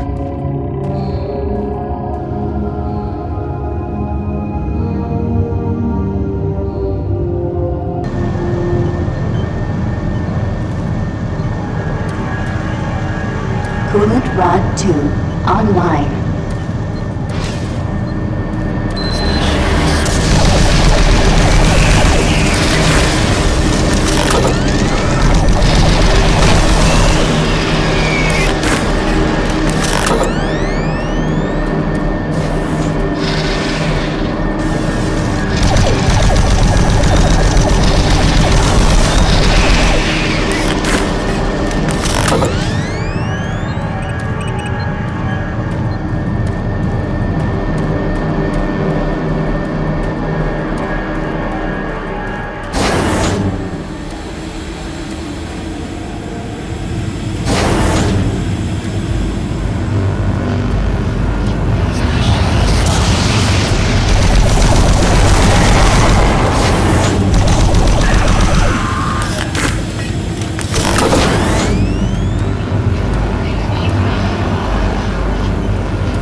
hazard doors now open.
Steve Hammer, service technician. Since Private Swenson wigged out, shot up that drink machine, then lit himself up with a plasma gun, we've all been a bit nervous.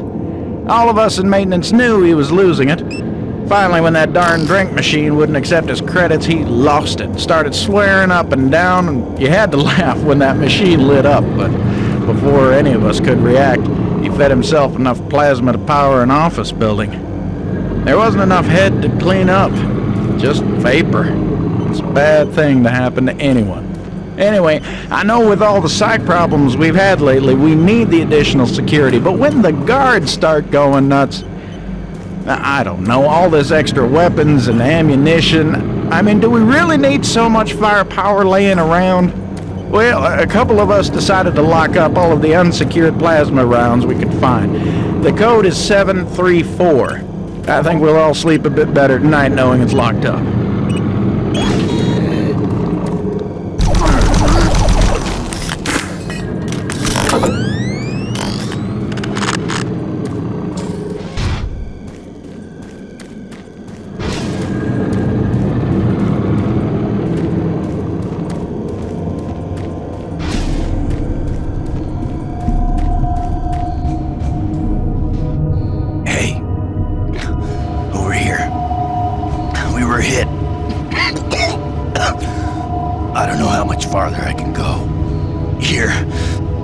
Transmission card. We can't stay here.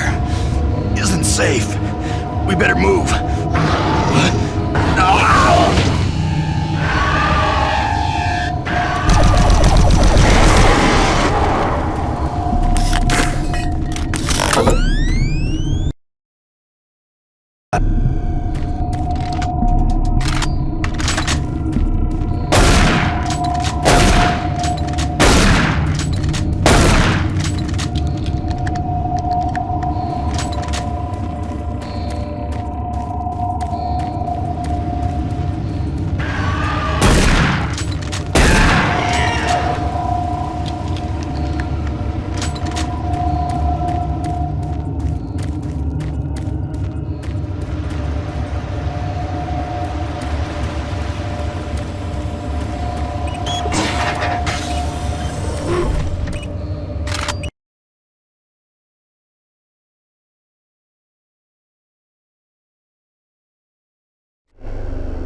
Get your ass to the communications facility as quickly as possible.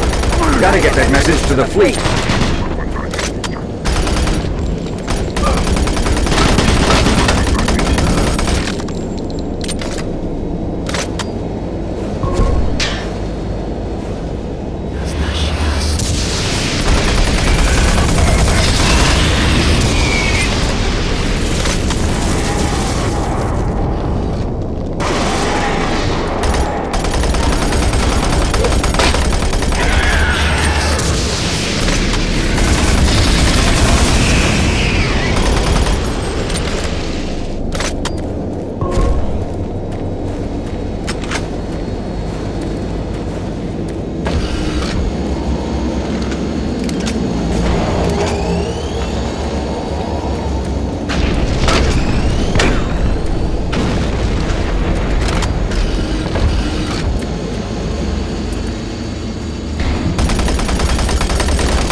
This is the audio log of Controller James Holliday, dated September 24th, 2145. The recent transport issues from Site 3 have caused the board to call a formal inquiry.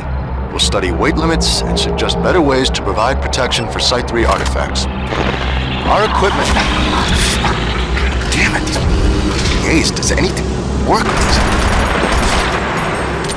Finish this later.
This is the audio log of Officer Ron Ridge dated October 16, 2145. Recent transport tunnel accidents are causing major headaches for both supply and maintenance.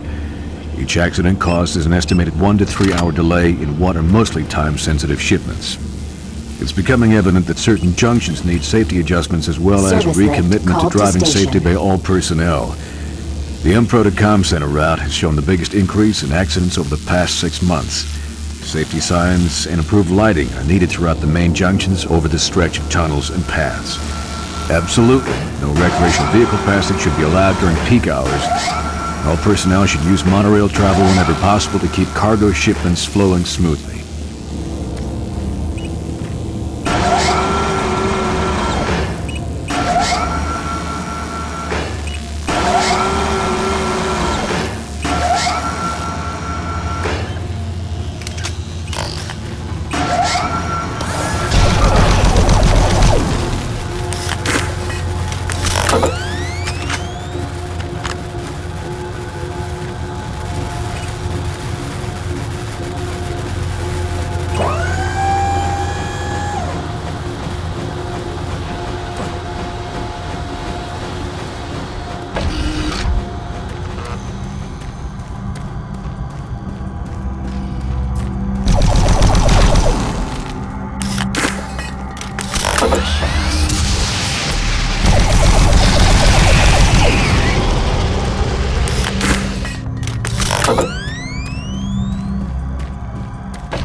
Maintenance exit now accessible.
Service lift called to station.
Service lift called to station.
Service lift called to station.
Marine, are you at the communications facility yet?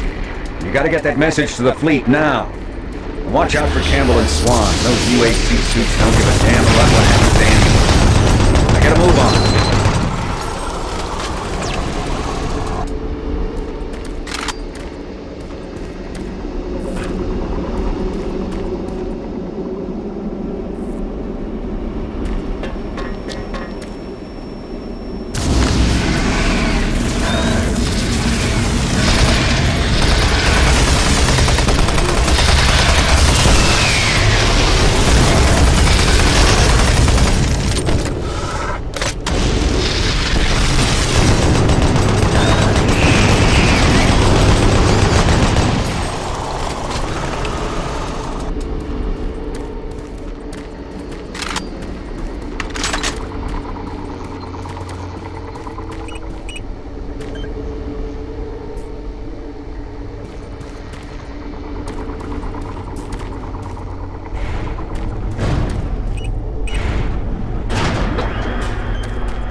Power fluctuations in main communications router 48A6. Attempting insulation reroute.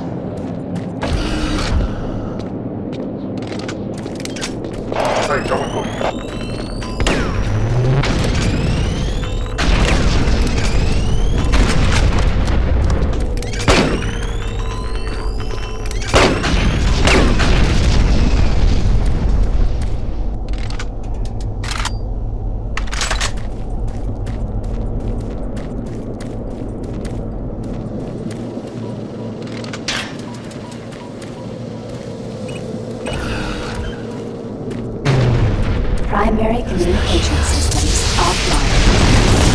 Attempt to configure secondary tower failed.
Communication system overload.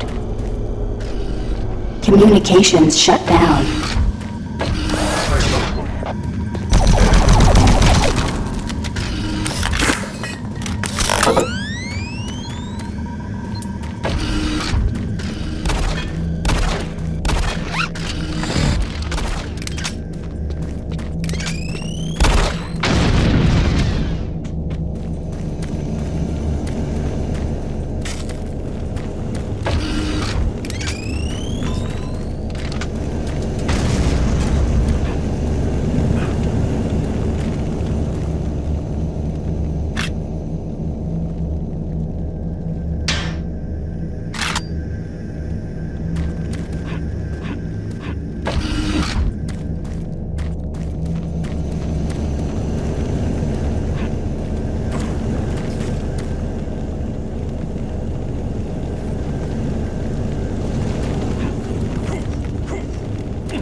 Marine.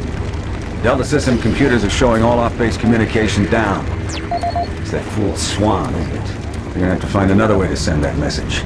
Make your way to the satellite room and manually establish a link from there. Base schematics are showing the quickest way is through engineering. Unable to You transmit can't fail, message. Marine. Get that message sent. This is the audio log of Technician Seamus, dated October 16th, 2145. Our relatively new remote module replacement procedures are taking some time for maintenance technicians to adjust to. In the long run, it's a much safer, quicker, and easier method. Once a technician receives a call, he simply locates the problem module and gives a replacement command through the remote terminal located in the main comm block. This will initiate the replacement procedure as well as create a repair report that notifies the repair team of an incoming module. Some minor repairs can be done on-site with normal equipment. I'm hoping the new system will need less and less use once the source of the recent power fluctuations is located and solved. The system is built to handle most other things with its automated recovery systems.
This is the audio log of Officer Ben Wolf, dated October 7th, 2145. Recent unauthorized transmissions have been uncovered in the off-site redundant logs. These logs are usually not validated, but an unscheduled audit has shown significant activity. More investigating will be done to get to the bottom of this matter. Particularly interesting are transmission blocks D4560 and DE3288, which have no links to base systems. More to follow.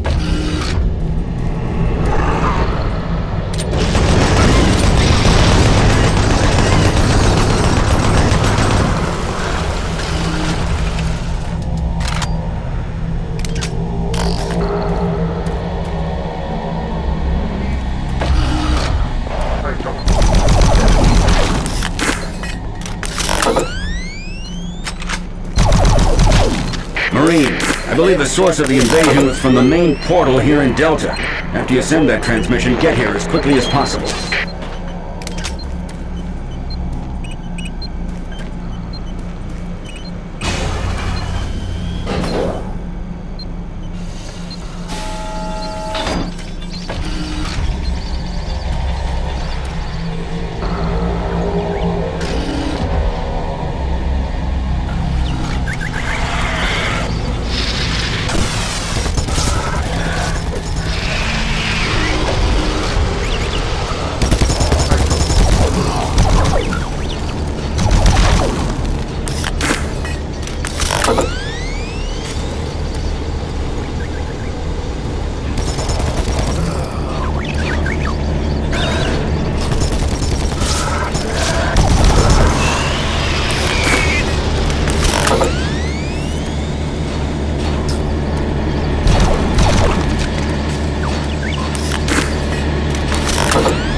Computer system shows Swan and Campbell are still in the area. Watch out for them. And get that transmission sent.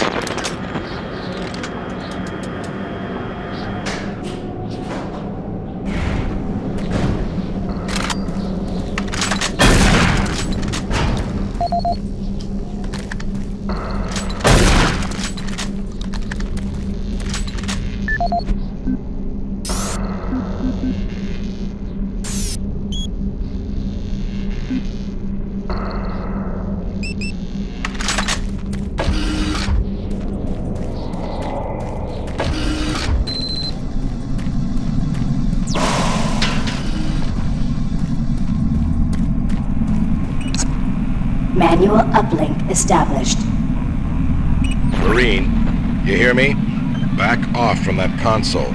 Do not call for reinforcements. We don't know what the hell is going on here. Until we do, this area remains under UAC control. Cancel that transmission. Satellite connection established. You fool! You have no idea what you just did. If the creatures get hold of those ships, who knows what can happen? You might have endangered all of Earth. I'm going to Delta to stop this. Don't get naughty. Transmission successful. Excellent work, Marine. Reinforcements will be here soon. I'll wait for you here at Delta. Get here as quickly as possible.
Warning.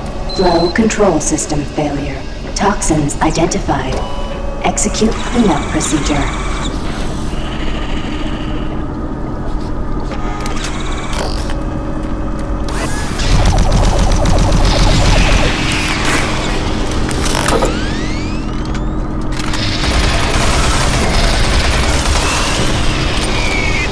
Warning. Flow control system failure. Toxins identified. Execute cleanup procedure.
Welcome to the UAC Maintenance Department.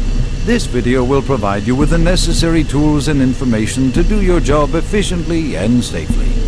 A safe worker is a happy worker, and your safety is our #1 priority at UAC. Observe all signs and follow all procedures to keep you and your coworkers out of harm's way. Cleanup is one of the most important aspects of what we do in maintenance.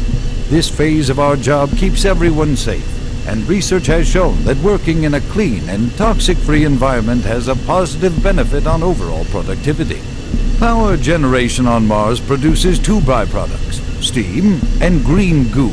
We vent the steam all over the base through vents, floor grates, cleverly placed pipes, and pretty much any place else. The goo is a result of the MFS process reacting with core elements in the Martian soil. It is not radioactive, but it is quite toxic. Remove all toxic spills at once. Hazmat suits are the best way to protect yourself when a spill occurs. And if you happen to come in contact with the goo, report immediately to a medical station for a scrub down. After a few days in confinement, you should be ready to report back to work.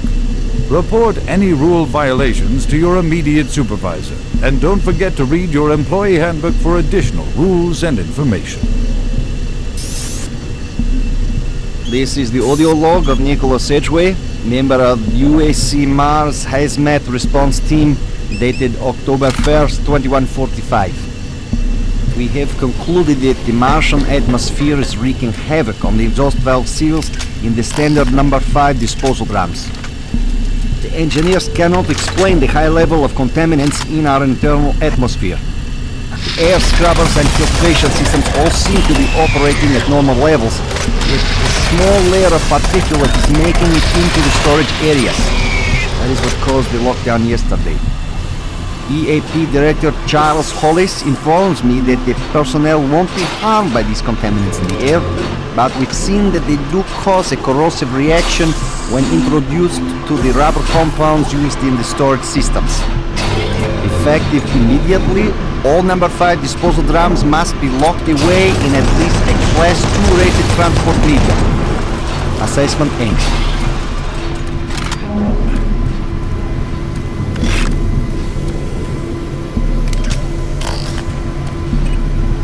Pump station shut down.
Making progress, are we? And in such a hurry to find us, to find me. There's no need to rush. I am everywhere, and everything here is mine. We thank you for alerting the fleet, for warning them. You're such a fool. They're racing here, racing to us, and we are waiting. Waiting for them to fall into their worst nightmare. They will join my legion, and with their ships, I will bring this hell to Earth.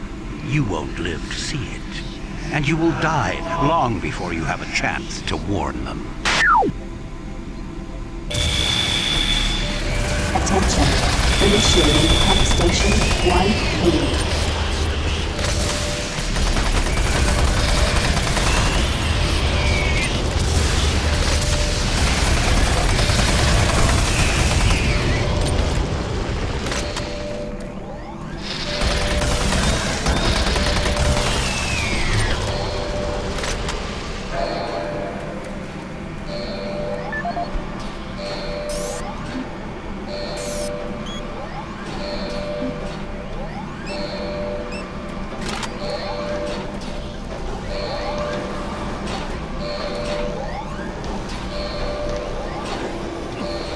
Warning. Air filtration system offline. Toxicity level increasing. There's nothing left for you but a slow death as your lungs fill with toxic gases.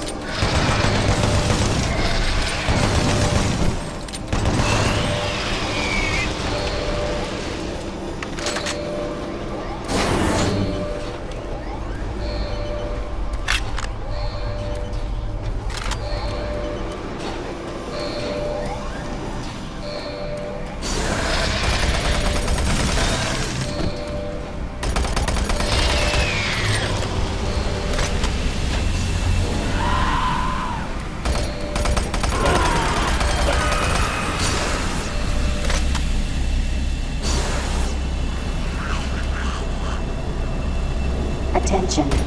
Due to the threat of external contamination, hazard doors sealed.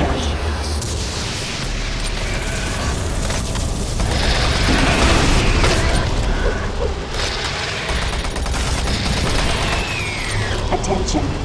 Due to the threat of external contamination, hazard doors sealed.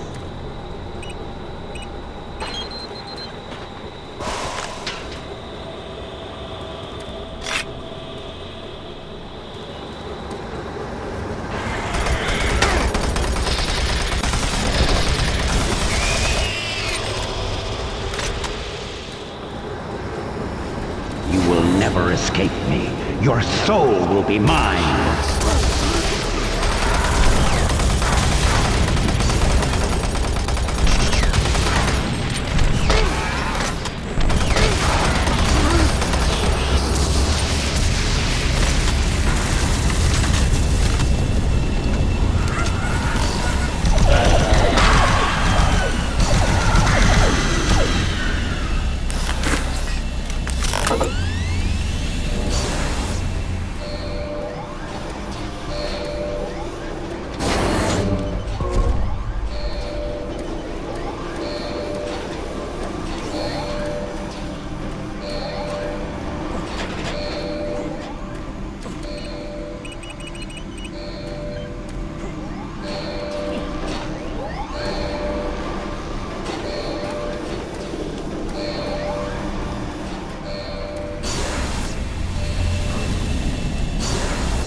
Warning. Danger level yellow. Unsafe toxicity level detected.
Access granted.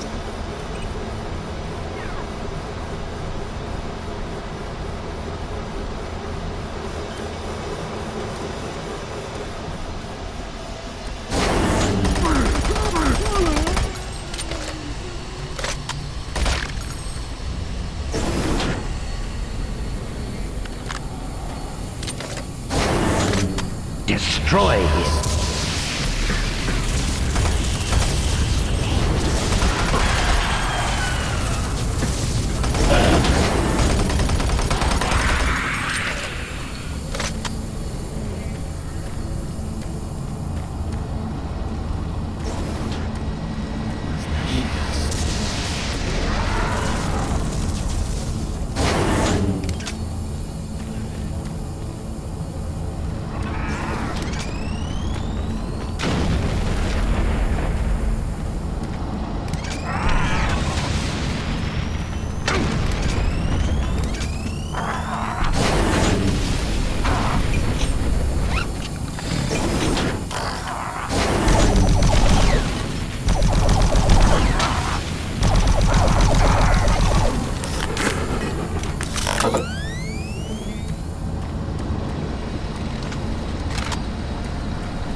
Warning. Danger level orange. Unsafe toxicity level detected.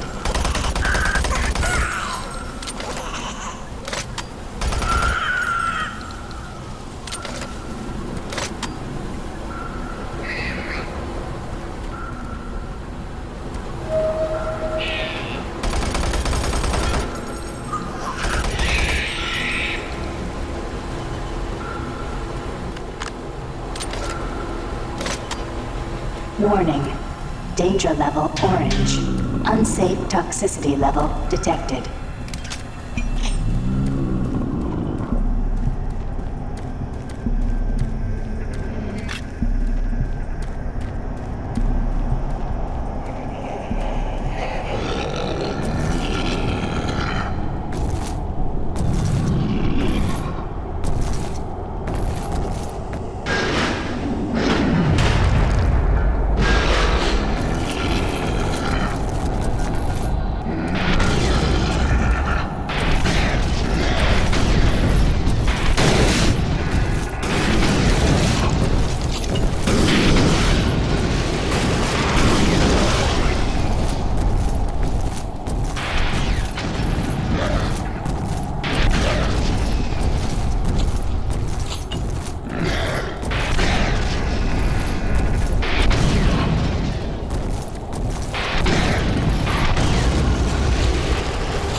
Death will not be your end.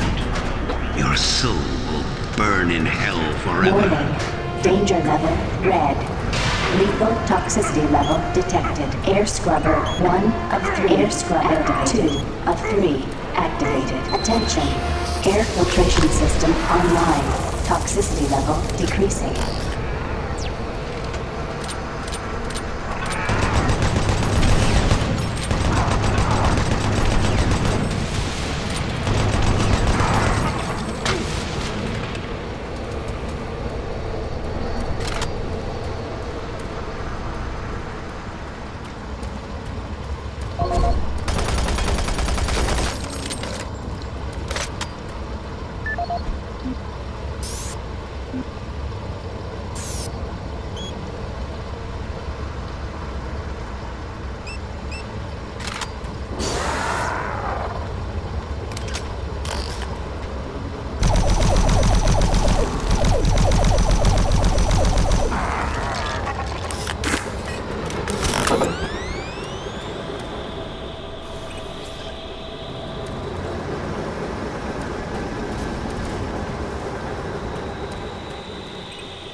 Torzu, Amiran, Inokas.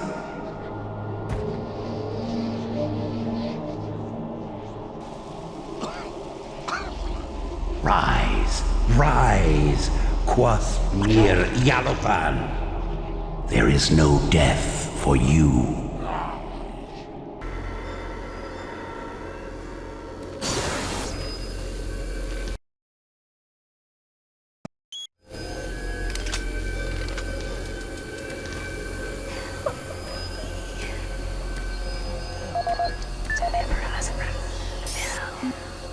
This is the audio log of Engineer Sam Harding, dated April 5th, 2145.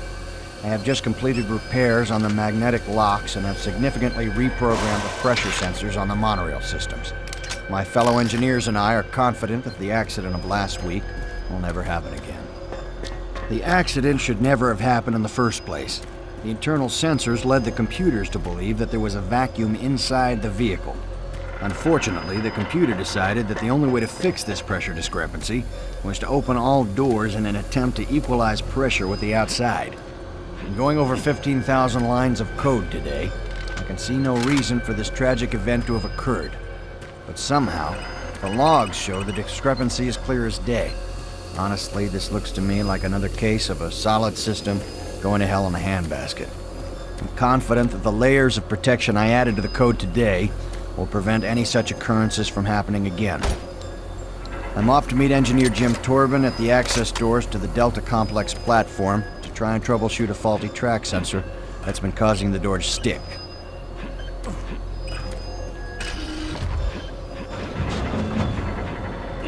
Now leaving Environmental Reprocessing Center. Next stop, Site 2. Who are you? What are you doing? I was waiting here on the train for my partner. He went to investigate what was going on, but he never came back. And now I don't know where he is. I don't know what the hell's going on. But I bet it has to do with those artifacts we were digging up at Site 2. I bet they're somehow connected with those things in the Delta Complex.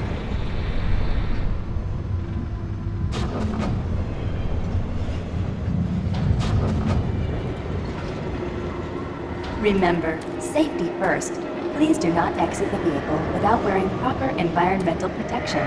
In the event of an emergency stop, MARSEC will be dispatched immediately for your safety. Have a nice day. Now entering Site 2.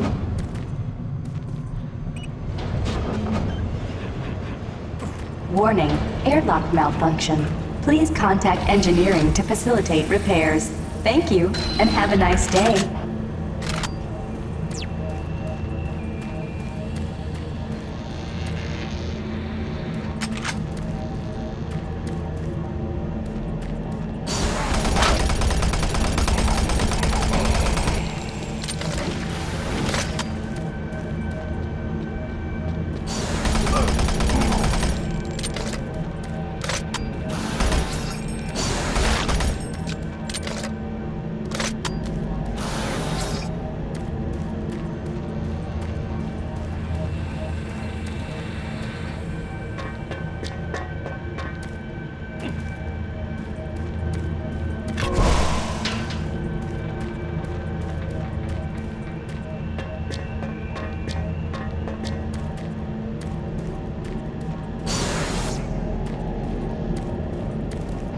Destroy all who oppose me.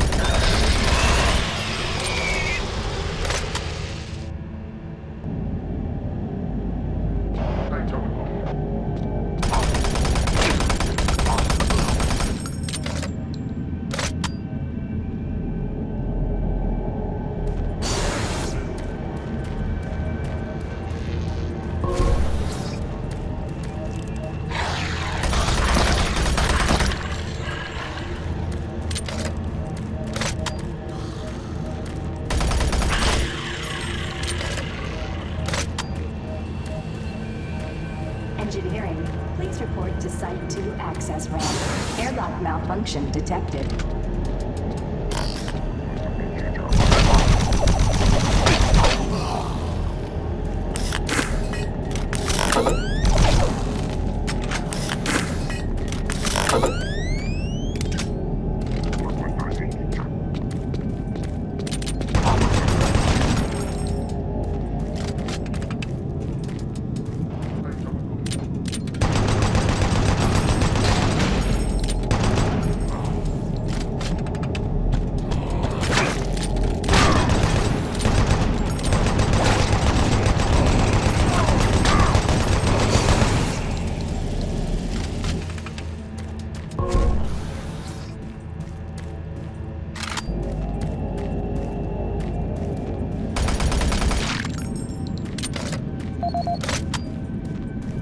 Engineering, please report to Site 2 access ramp.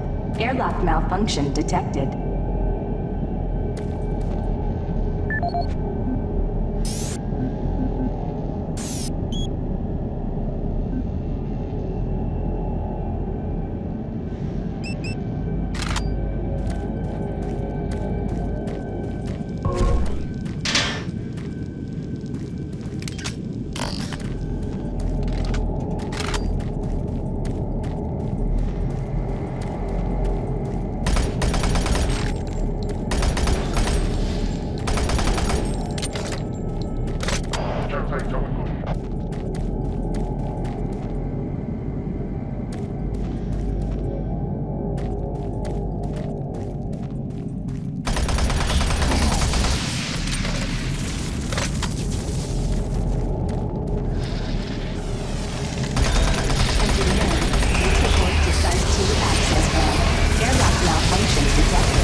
Engineering, please report to Site 2 access ramp. Airlock malfunction detected.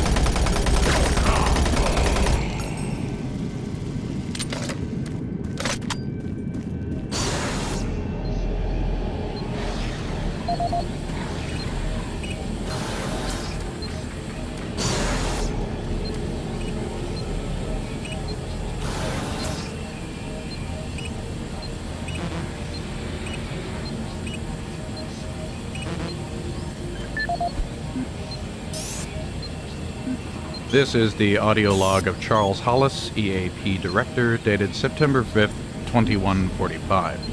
In order to conserve current life support resources, effective October 1st, 2145, the Council has made a decision that all environment processors be brought offline in the general area of Site 2. Tomorrow, I will be sending out emails to all team leaders asking for an update on their asset relocation program to Site 3. We feel that we have unearthed enough useful material as it pertains to the project from Site 2, and choose to now devote resources in the exploration of Site 3. End log recording.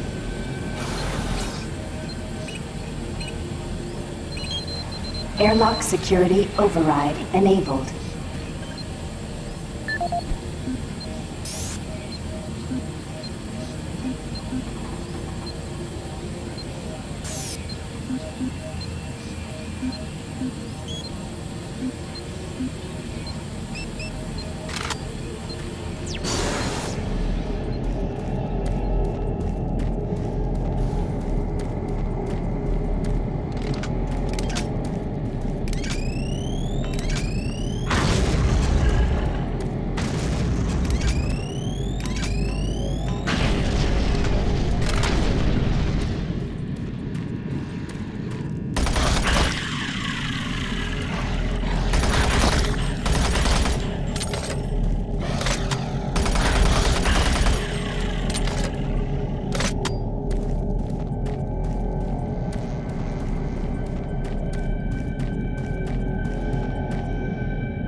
Now leaving Site 2. Next stop, Delta Complex.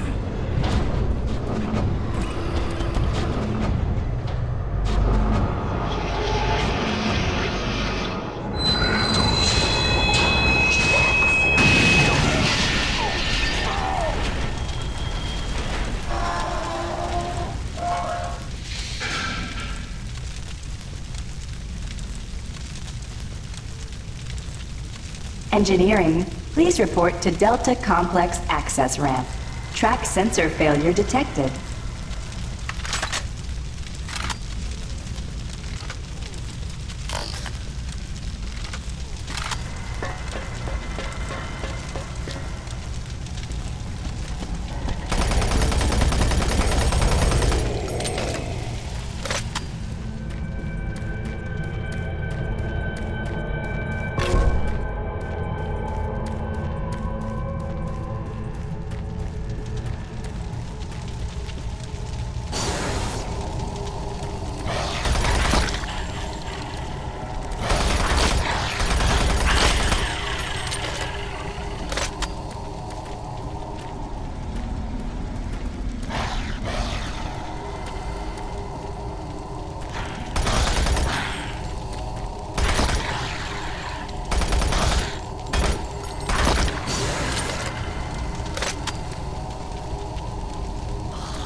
Destroy him.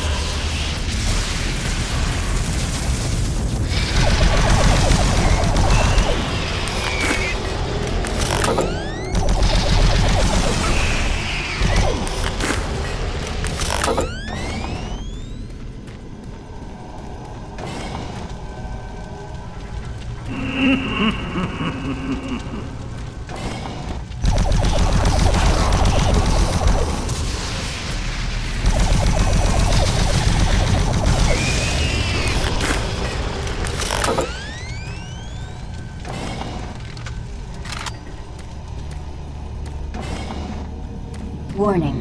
Automated turret guns online.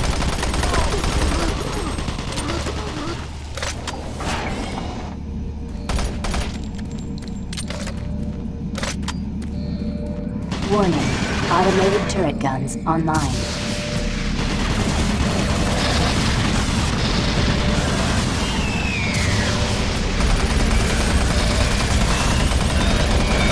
Warning. Automated turret guns online.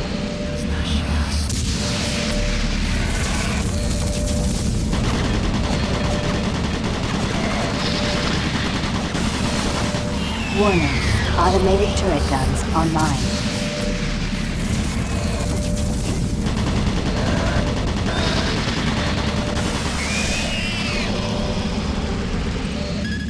Attention. Automated turret guns offline.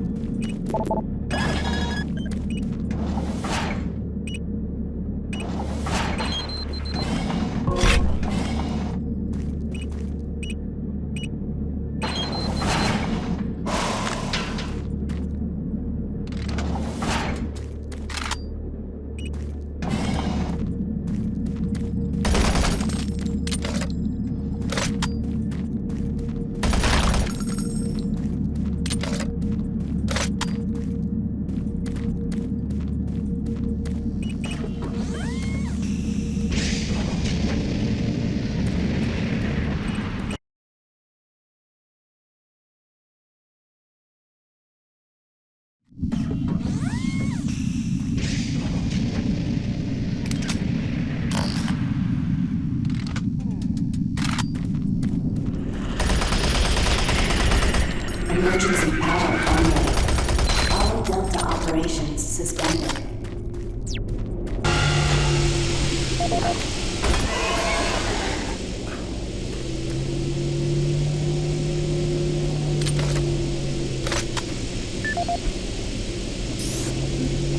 This is the audio log of Robert Price, Delta Operational Director in charge of personnel, recruitment, evaluation, and placement. Assignment of engineers to the lower Delta labs has become almost impossible. In 6 months, we've gone from a volunteer surplus to a critical deficiency of qualified personnel willing to accept assignment. Increases in both pay and benefits have done little to help this situation. Through exit interviews as well as the weekly Delta medical brief, it's become apparent to everyone that the rate of sudden and unexplained mental illness is way beyond acceptable levels, even for Mars. They're derogatorily being called sub-delts up here, and I have a feeling this attitude will spread to other parts of the UAC. End of log. This is the audio log of Robert Price, Delta Operational Director in charge of personnel, recruitment, evaluation, and placement. Disciplinary Action Report 40C-8, responding to Mars City Administration request. Delta Labs 1 is currently addressing a problem concerning theft of security equipment. 4 members of the security detail assigned to the Delta Labs have been reprimanded with 3 others under investigation. It seems caches of weapons, armor, and ammo have been discovered in various places throughout the Delta Labs. We've located some of the missing equipment and have information that we hope will lead us to more. I have a team investigating storage room 21D with security code 298, where I've learned stolen items may be located. I hope to recover all items and find all personnel responsible. End of log. All Delta operations suspended.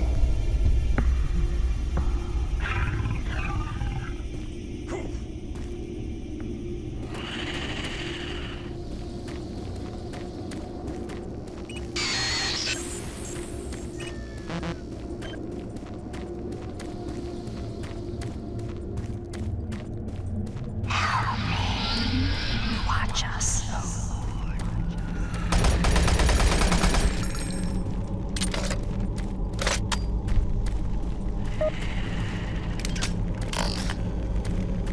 Emergency power only.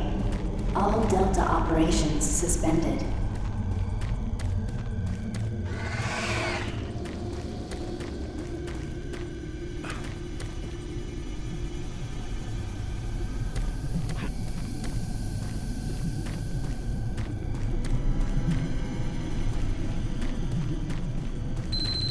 Warning. Reactor core offline. Follow safety procedure. Orange.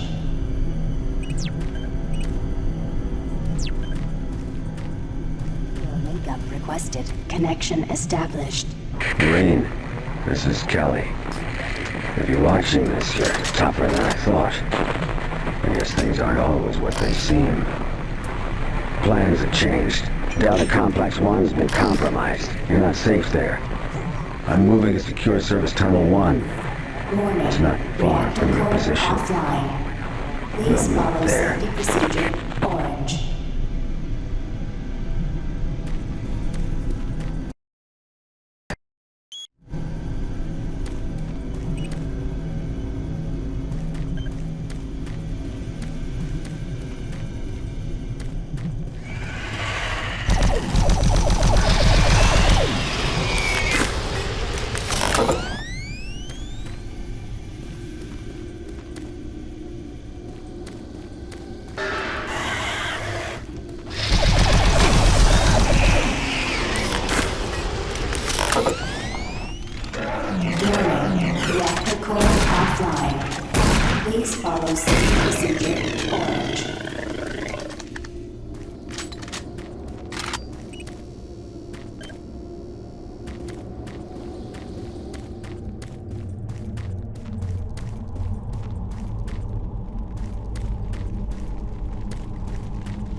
Warning, reactor core offline. Please follow safety procedure, orange.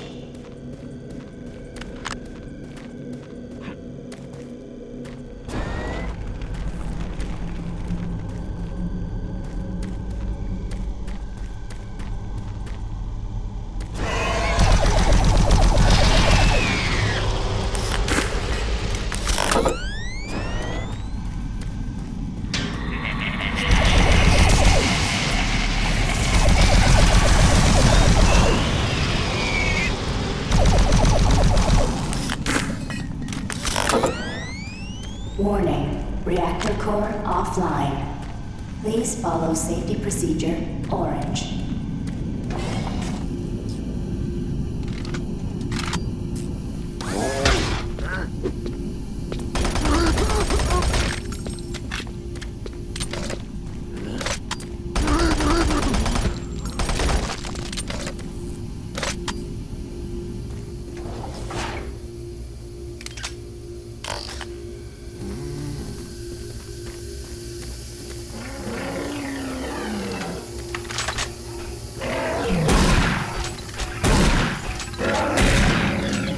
Warning, reactor core offline. Please follow safety procedure, orange.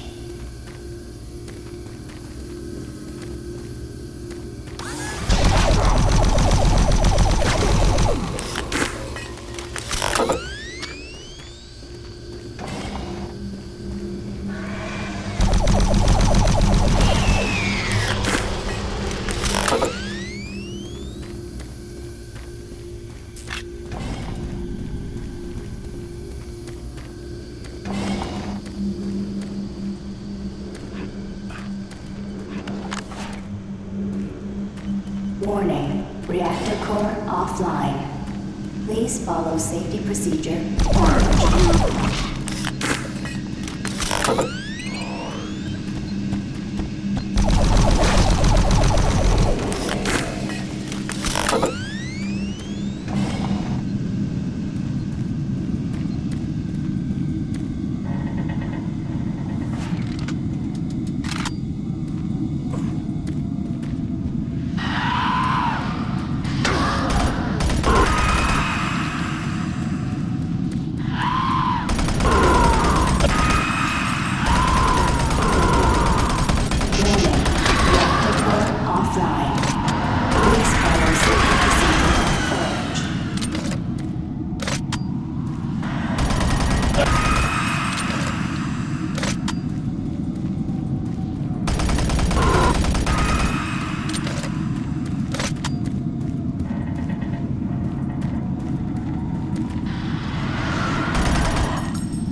plans are with me now. Please follow safety procedure. Soon, Orange. you will join them.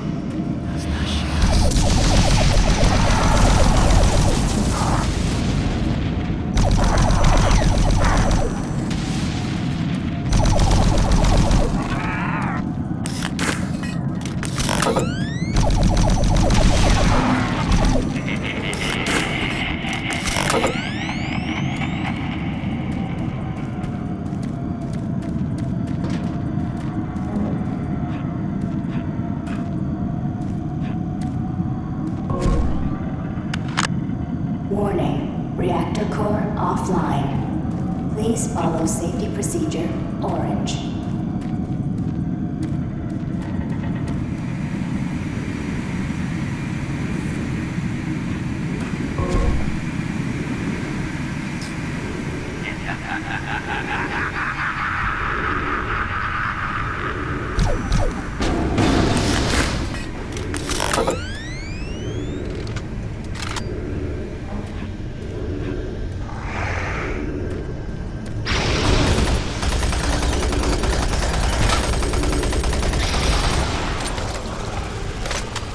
Warning, reactor core offline. Please follow safety procedure. Orange.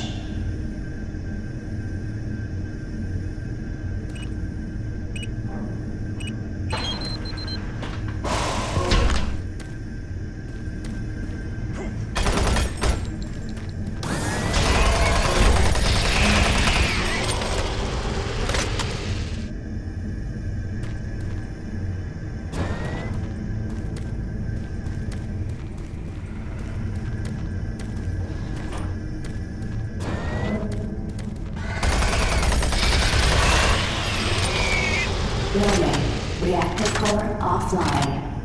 Please follow safety procedure. Orange.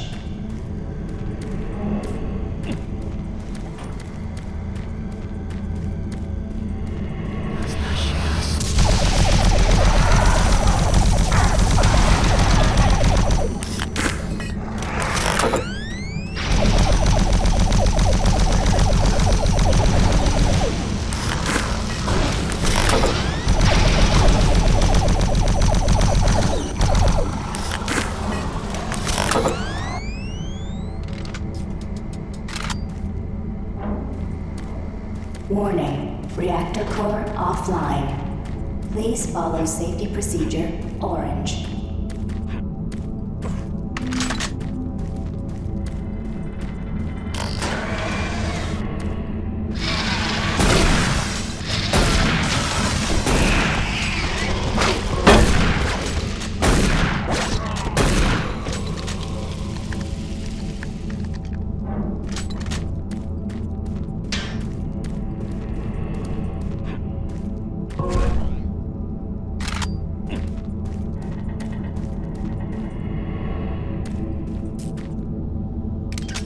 Warning, reactor core offline. Please follow safety procedure. Orange.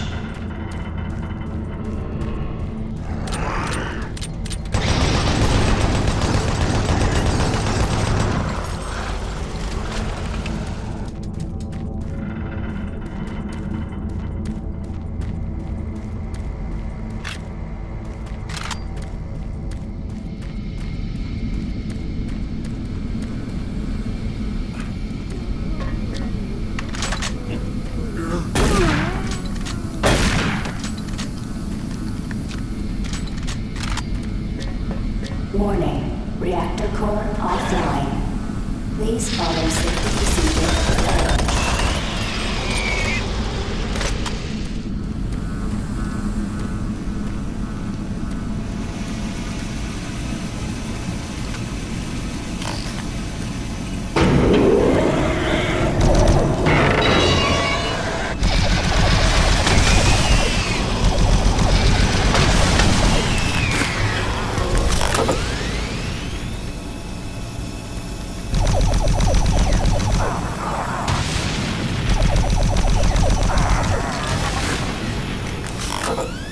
Warning, reactor core offline.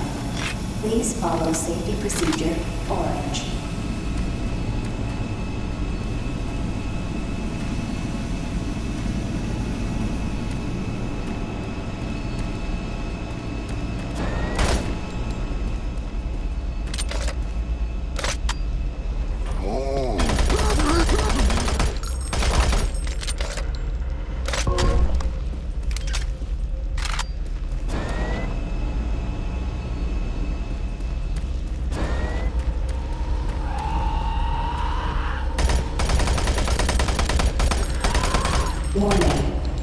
core offline.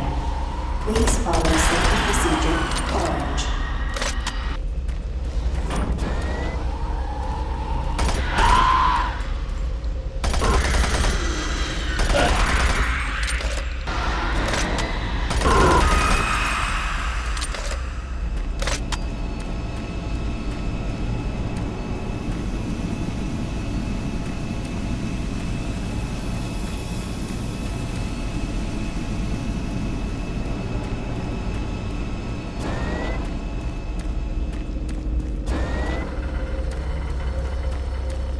Warning, reactor core offline. Please follow safety procedure orange.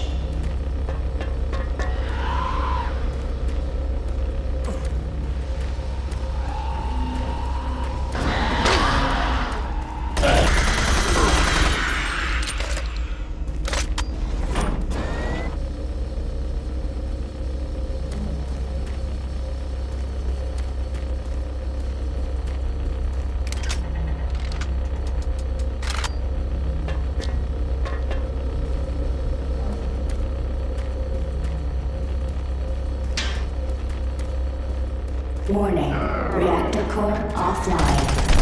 Please follow safety procedure orange.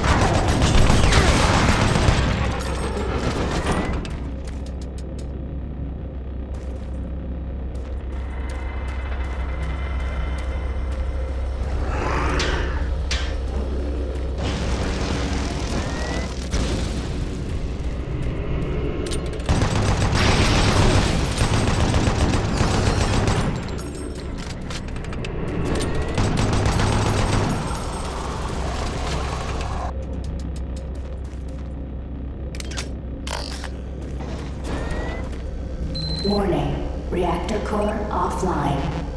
Please follow safety procedure orange. Attention, reactor core online.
This is the audio log of Medical Supervisor Peter Raleigh, dated October 29th, 2145. We have exhausted all known forms of drug treatment in hopes of finding a way to abate this strange outbreak of dementia, and I have yet to receive any additional data from the psychiatrists back on Earth.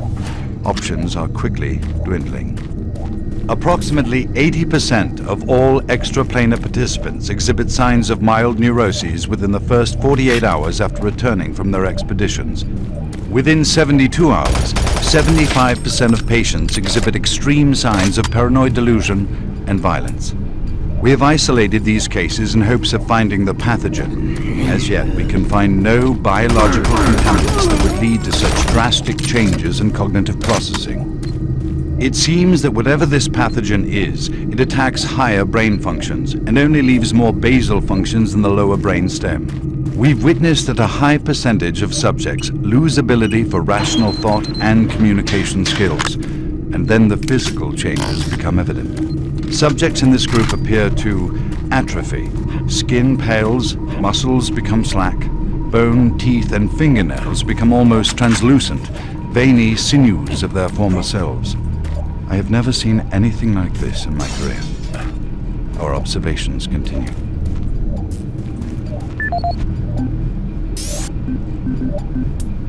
This is the audio log of Medical Supervisor Peter Raleigh, dated November 1st, 2145. Patient 0432, a Private Steve Jensen of the UAC Dark Mercury Division, journey is expired today at 15:43 of a self-inflicted gunshot wound. This is approximately 110 hours after his return from expeditionary missions. Private Jensen was suffering from paranoid delusions and full-blown dementia. Treatment was unsuccessful. He was the last surviving member of his outfit. 4 other squad mates, who also came back with Private Jensen, expired from injuries suffered on that last mission shortly after their return. Before his death, Private Jensen was heard screaming in both English and other languages. Something about demon hordes feasting on our souls. The other language was later discovered to be Aramaic. Due to security concerns in the area, I've secured some armaments within my office.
There. Oh, thank God. You're not one of them. I thought everyone else was gone. I was part of this. I helped them. The madness of opening to another dimension. Look, we don't have much time. We let it through. The evil, the protective stabilizer on the portal just failed after Betruger took the device. It was an artifact we had found in the ruins. He took it into the portal, and hell followed him out. You have to help me first. I'm going to try to get the teleporter systems running again. The areas are destroyed around us, so it's the only way through this part of the complex. You need to find me a working plasma inducer. It's all I need to get the teleporter working. You can look for it in operations. I have a security clearance. I'll unlock some doors for you. There. We don't have a lot of time. Please hurry.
Warning. Halon systems active. Access denied.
Medical Report 16-8, dated November 2nd, 2145.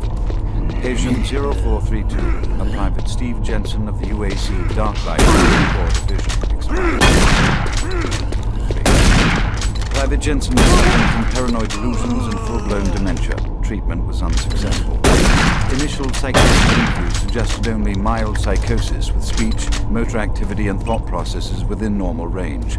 Paranoia being the only psychotic element directly evident. Reference interview G8A. Private Steve Jensen, October 18, 2145. UAC psychologist Dr. Hooper interviewing Steve Jensen, male, age 27. Steve, can you talk to me about the last few weeks, please? I don't want to talk. Well, I'm here to help you, Steve. I've tried talking. They think I'm crazy. You think I'm crazy. They, your colleagues, aren't doctors. Let me help you. Help? Nothing can help us. Prior sessions over a period of 72 hours reveal rapid deterioration of both physical and mental capacity, with behavior inconsistent with it.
Medical Report 16-8, dated November 2nd.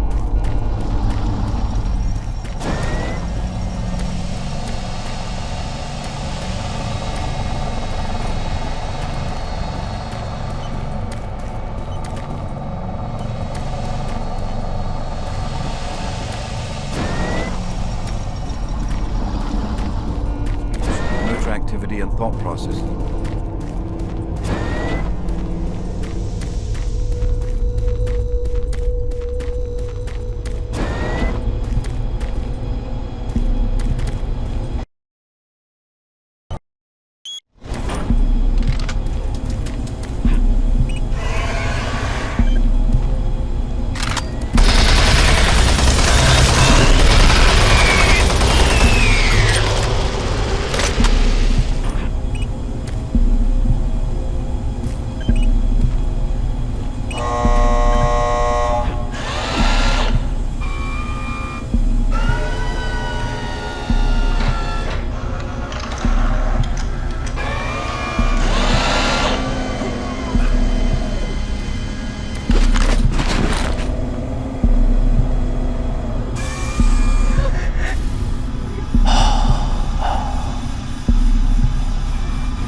Halon systems deactivated.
Audio log for Phil Wilson, medical technician, Delta Labs, October 20th, 2145. Today I witnessed the third test of the teleporter in the 3 weeks that I've been here. Volunteers are becoming harder and harder to come by, and it isn't difficult to see why. They all come back screaming like loons about demons, pools of blood, real fire and brimstone stuff. At first I wasn't paying much attention, just doing my job, but the last was Robert Clayton. Now, I met him my first day here. This guy chews up rocks and spits out gravel. He's tough as they come. Having to sedate him and drag his drooling body to the isolation, it's really freaked me out. I'm gonna put in for a transfer as soon as I'm able.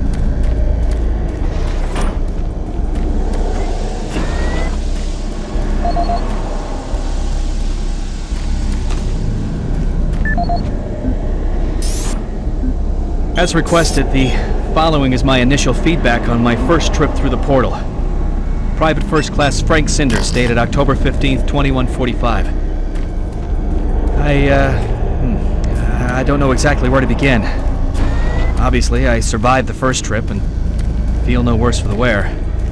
I'm not feeling any of the symptoms reported by the others who have gone in before me, but I'm at a point where I'm still trying to process everything. Thankfully, the place looks deserted and devoid of any life, but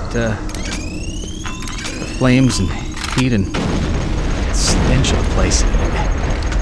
It smells of death, decay, and burnt flesh. Tomorrow we're going back in with some of the ACATs, Science Division. Start securing forward positions, and we expect to start sending out the mapping droids at the same time. I feel I must admit on a personal note that I've got a really bad feeling about this. I don't understand what we're doing there or what we hope to prove.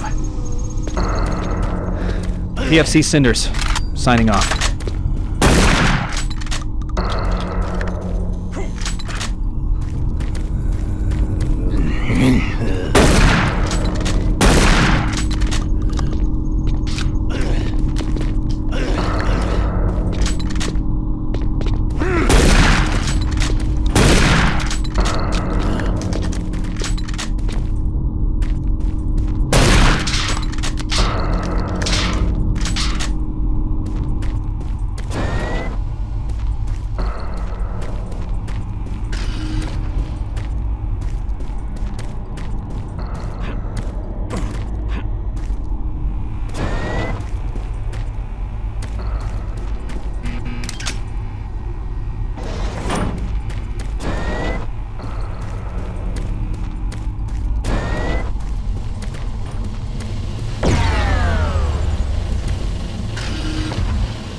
You're going to need to teleport across the containment chamber. It's the only way through this part of the complex. Head into the chamber and initiate the sequence on the machine. I'll take care of the rest. I'm not going with you. Good luck. But before you go, I want you to take something. It's a journal I made about the experiments. Those things. It's all there. It'll explain everything. Give it to someone so this never happens again.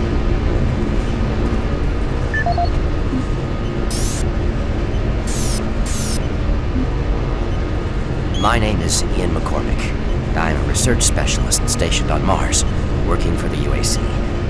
My primary job is, or rather was, to assist Dr. Malcolm Betruger in a variety of experiments, though for the past year we've been focusing almost exclusively on teleportation. I don't know if I'll make it out of here alive, so I'm recording this video log to let someone know what happened. With that knowledge, prevent it from happening again. Initially, the teleportation experiments were amazing. We were creating a new science. The prospects of it changing our way of life were, well, they were outstanding. I was proud to be associated with such an amazing project and someone as talented as Dr. Betruger. We noticed early on, probably before we had completed maybe a dozen successful tests, that there was a variable delay during the teleportation. The objects are broken down at the quantum level, transported, and then reassembled. Each stage of the process should have been instantaneous, but it wasn't. And we didn't know why. We sent a video drone through and were shocked at the images it sent back. Just a few frames of video right before the drone came back through showed what appeared to be several sets of eyes looking directly at the probe. We had just found a living, breathing creature that was not human. Betruger immediately sent out a request for volunteers. He specifically wanted UAC security force members because he wanted to capture one of these creatures. I've made a lot of mistakes, but I am most ashamed of my involvement during the next phase. To get medical clearance to send human subjects through the device, I doctored up several of our reports to indicate that we had performed living tissue experiments.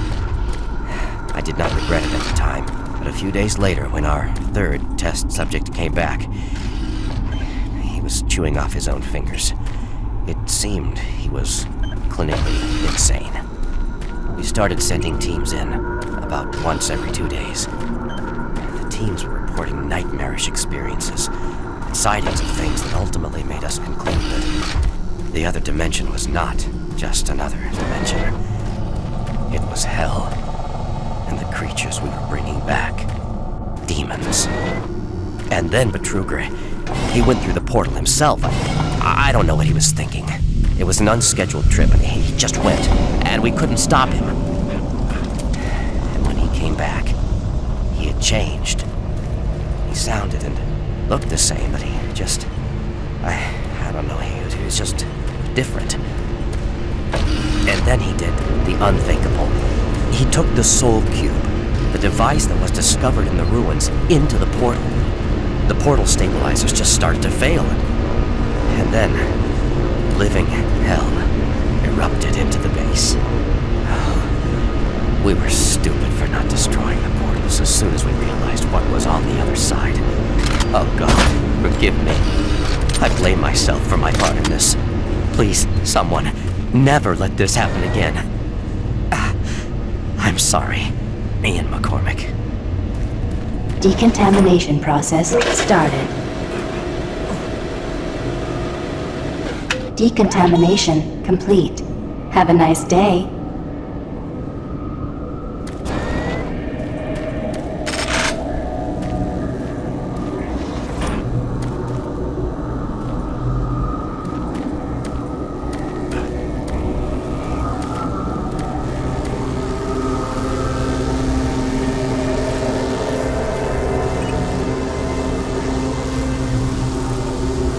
Systems activated.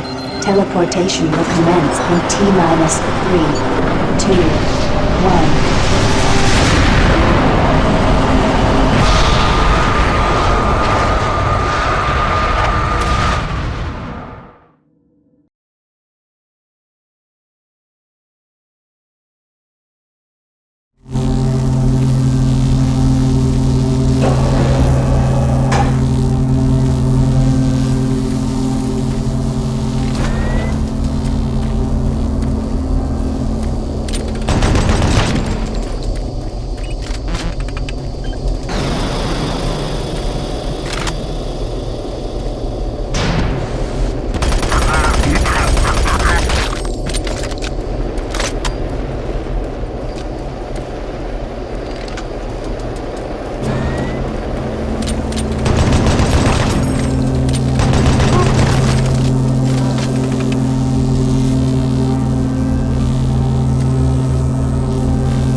Interesting.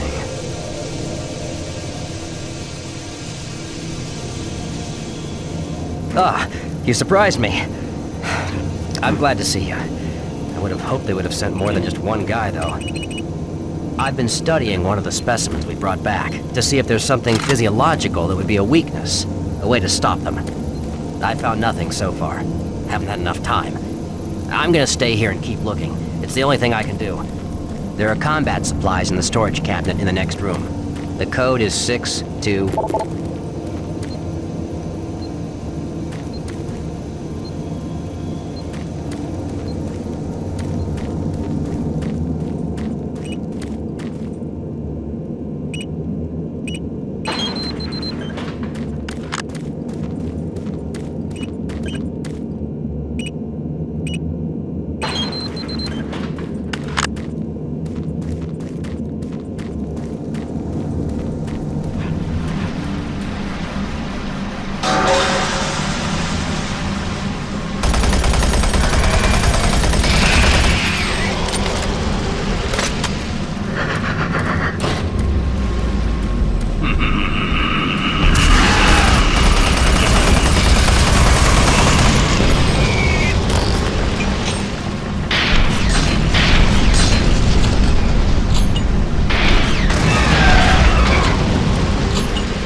Welcome to the Delta Complex Stasis Chambers.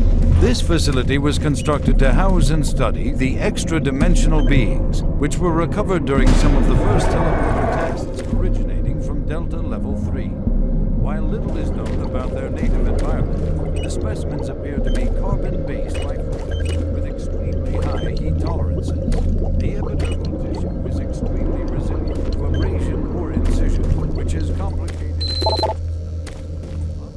Studies have shown incredible strength and agility, as well as the ability for some specimens to manifest and control. Hello? Anyone there? Hello? Someone up there? Please unlock the service hatch.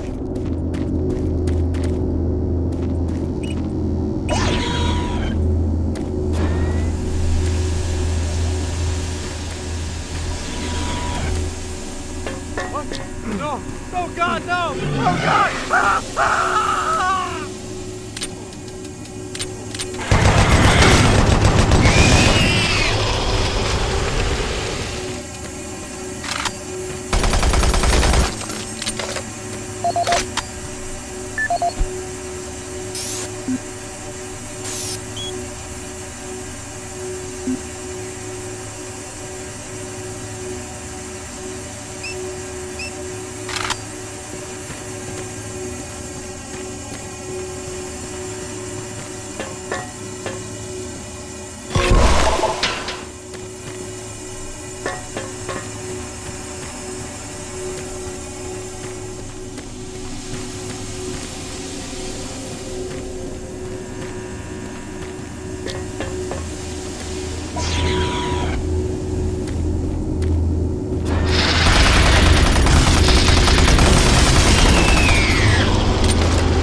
Welcome to the Delta Complex Stasis Chambers.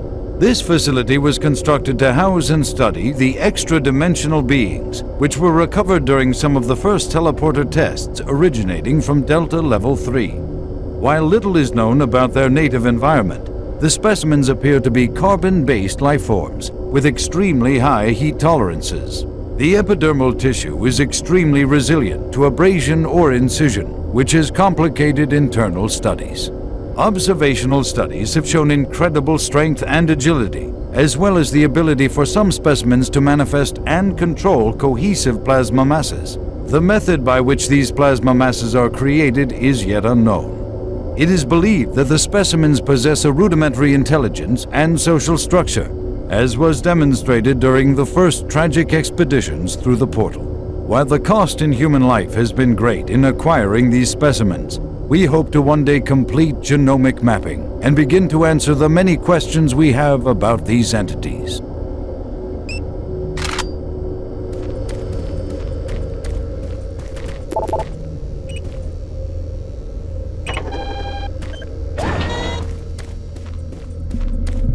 Welcome to the Delta Complex Stasis Chambers. This facility was dimensional beings, which were recovered during some of the first teleporter.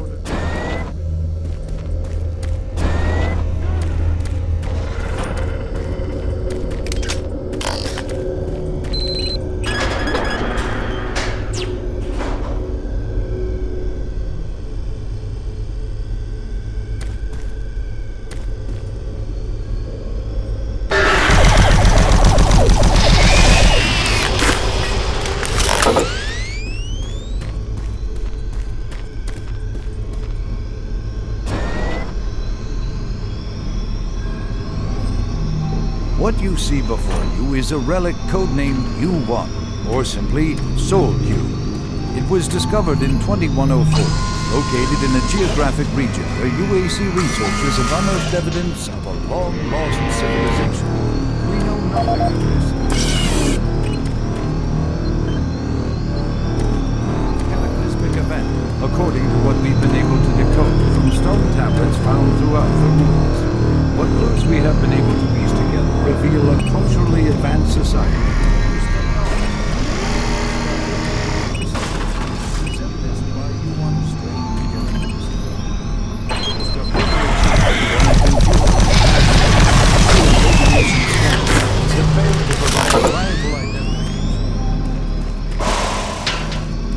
I have the Soul Cube in hell, and you will never find it.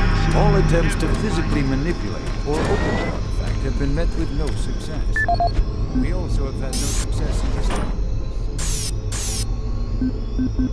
What you see before you is a relic codenamed U1, or simply Soul Cube. It was discovered in 2104, located in a geographic region where UAC researchers have unearthed evidence of a long-lost civilization.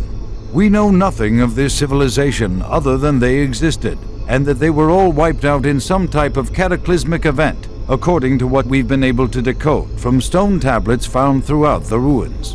What clues we have been able to piece together reveal a culturally advanced society whose technology can only be described as mystic, as evidenced by U1's strange characteristics. Efforts to further examine U1 have been futile. Mass spectrometer and radiation scanning methods have failed to provide reliable identification of the molecular makeup of this artifact. The object cannot be weighed, and in all tests we've been unable to determine its mass. All attempts to physically manipulate or open the artifact have been met with no success. We also have had no success in deciphering the symbols adorning U1. What we do know is that the thermographic readings are constant, unwavering temperature of 98.8 degrees Fahrenheit. Our research continues, and we hope that with continued investment and research, we can, one day soon, learn to exploit the technologies that make up U1. This is the audio log of Research Director Larry Bullman, October 19th, 2145.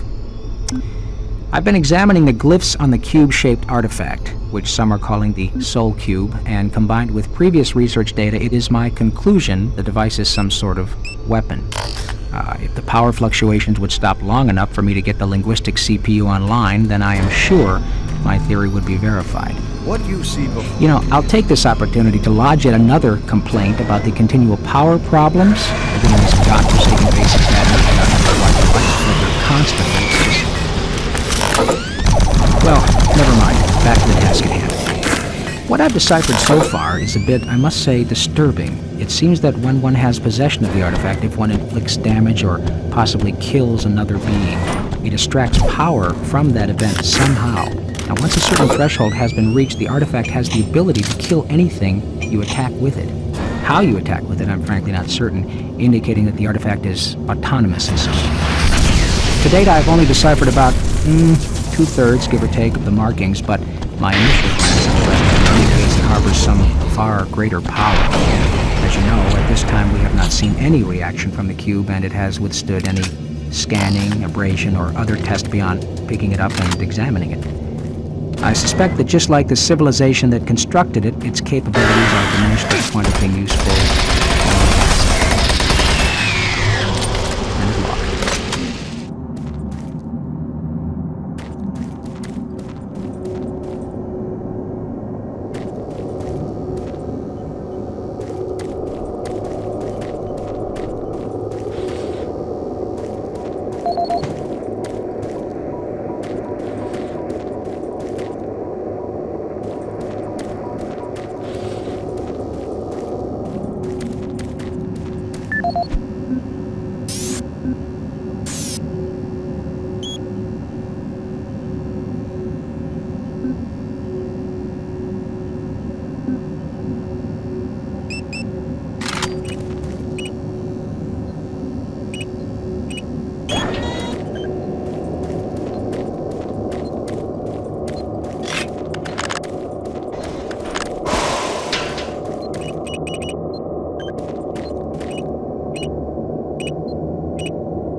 Destroy the bridge.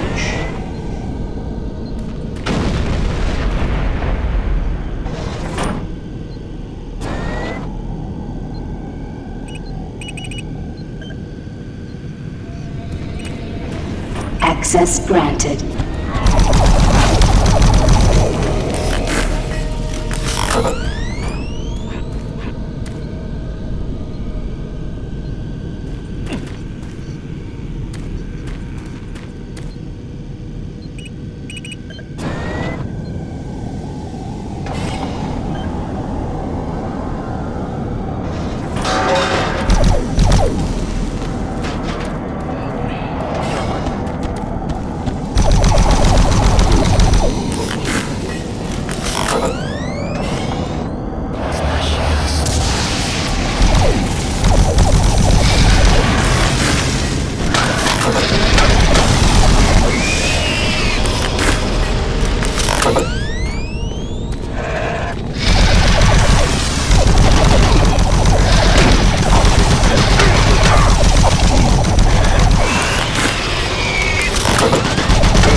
This is the personal audio log of Dr. Frank Serrano, dated September 19th, 2145. I've been brainstorming on Betruger's thoughts about achieving sustained, uninterrupted transfers for the teleportation units.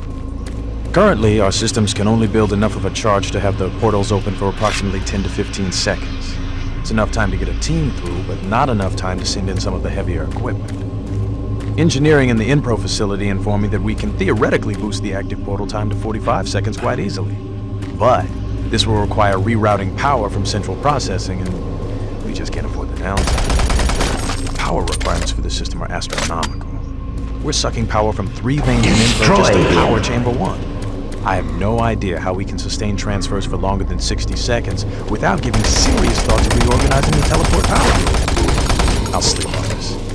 This is Dr. Frank Serrano signing off.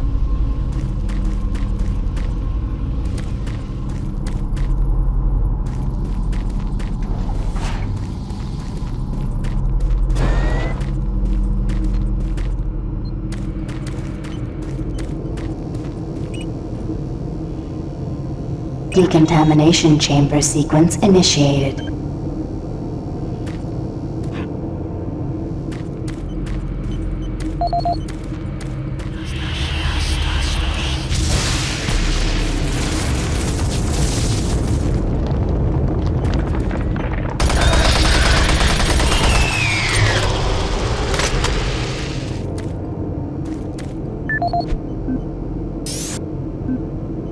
This is the audio log of Administrative Assistant Han Lee, dated October 16, 2145. Why is it that I keep getting the crummy jobs? Armor Corps 1st Platoon and 1st Science Team were completely wiped out this morning on their 2nd excursion. And I am the one charged with writing up the reports and sending this information back to Earth and next of kin. So here I am. First cup of coffee for the day. 5 hours of sleep the night before, no shower, and I have 20 dead bodies to fill out paperwork on. I haven't seen the actual corpses, but word coming down from the grapevine says that it looks like they have been hacked up pretty good. This says everyone on the base spooked. Betruger is nowhere to be found, and there are a lot of questions being asked with no answers from anyone. Last I heard, they were suiting up the next outfit with the new BFGs. Sounds like they weren't taking any chances on this next trip with them packing that kind of firepower.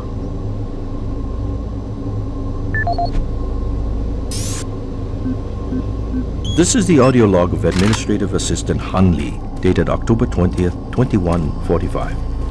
But just when I thought this job couldn't get much worse, it did. Delta scientists sent another group of researchers through the portal 2 days ago, and they failed to return at scheduled time. Radio transmissions to the research party have gone unanswered. Even our LZ tracking systems can't find them. We fear that they are dead. Losing lives is one thing, but losing our proprietary technologies is another. The team was equipped with the newest BFG weaponry. We fear those guns may have fallen into the hands of those that killed them. We don't know who or what is behind that portal. But until we find out where our guns are, I'm suggesting we suspend operations to the portal. Thank you. End of log.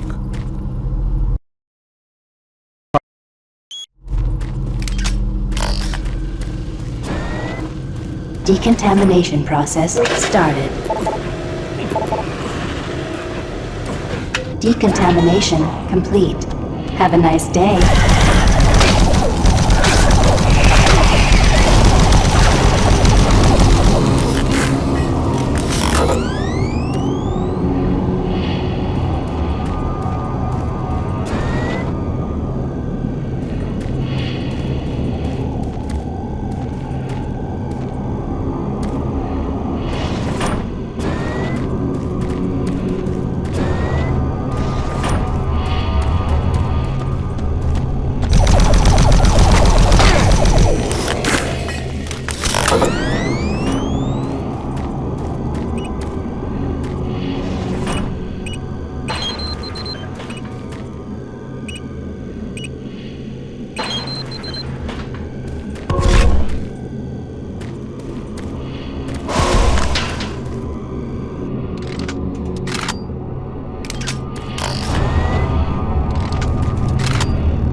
Please select teleport destination.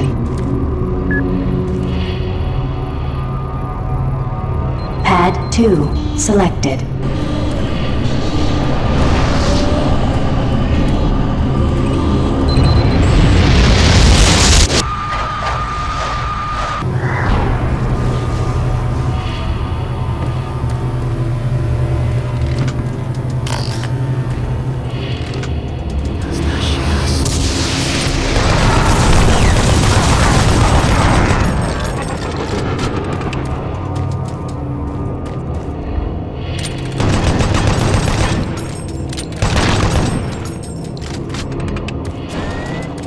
Decontamination process started.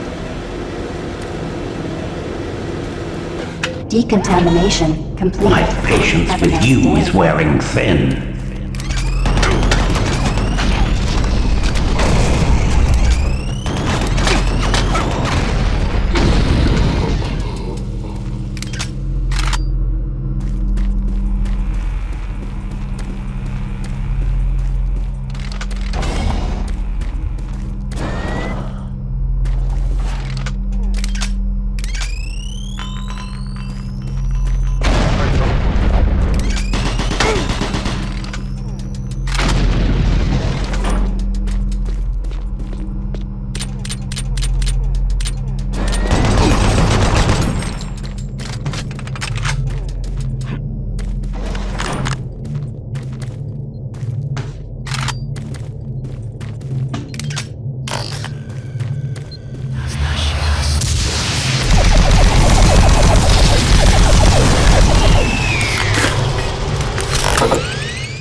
Look around you, Marine.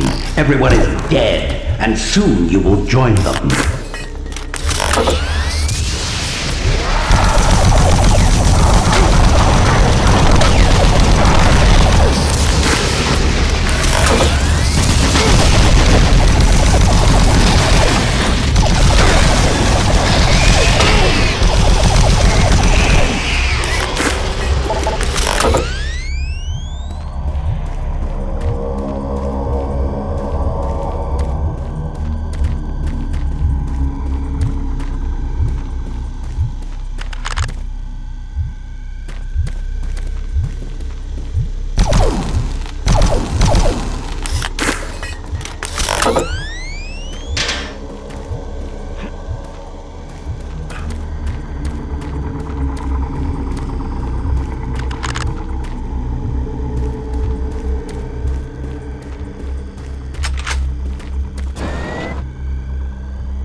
Access granted.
Warning. Chamber malfunction.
Please select teleport destination. Pad 3 selected.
Decontamination chamber sequence initiated.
Decontamination process started.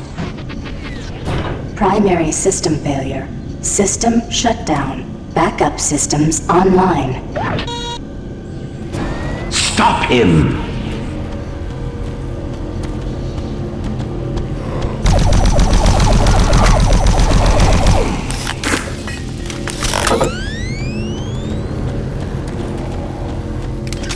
Maintenance personnel needed in chamber. Brilliant.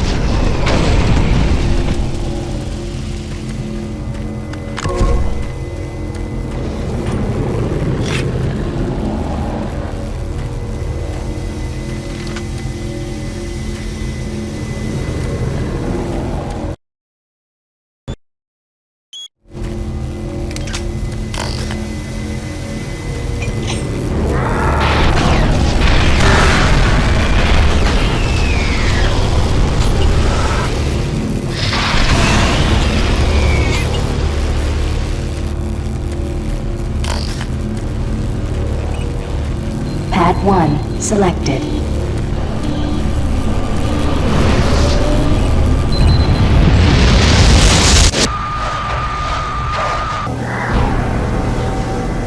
Making progress, Marine?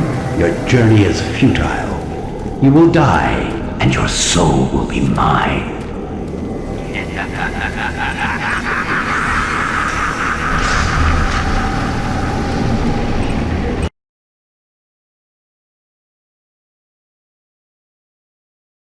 You will never find the thing you seek. It is trapped in hell forever.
Death will not be your end.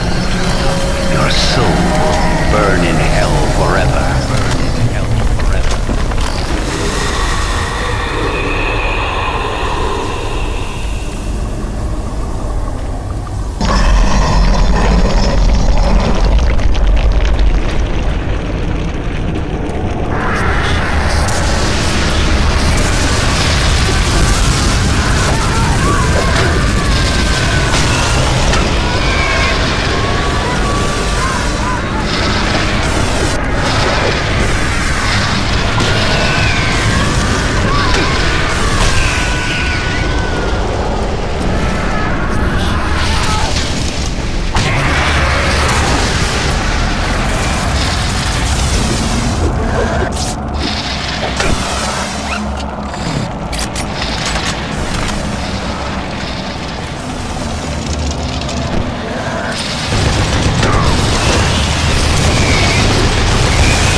This is the audio log of Research Specialist Simon Garlick, dated August 8, 2145. It seems that I have misplaced the rest of the science team.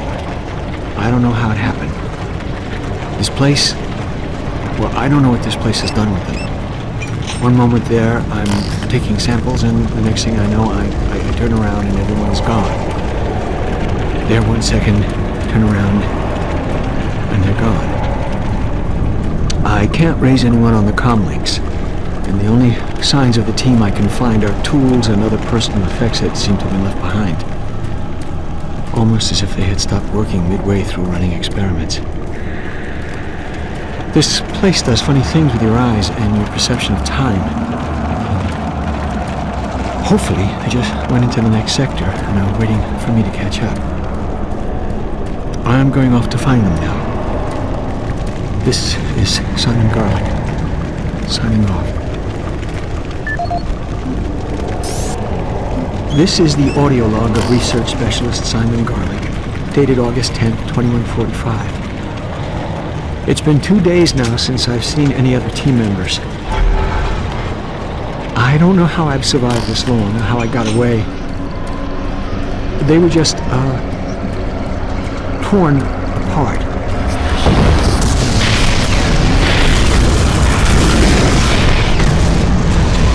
They could only be described as demons.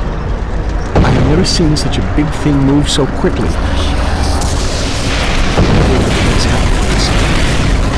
The teeth was the last thing I've ever seen. Teeth. The sounds. Words cannot describe. I'm sure it's just a matter of time before they find me again. I'm convinced they are toying with me, allowing me to stay 2 steps ahead of them.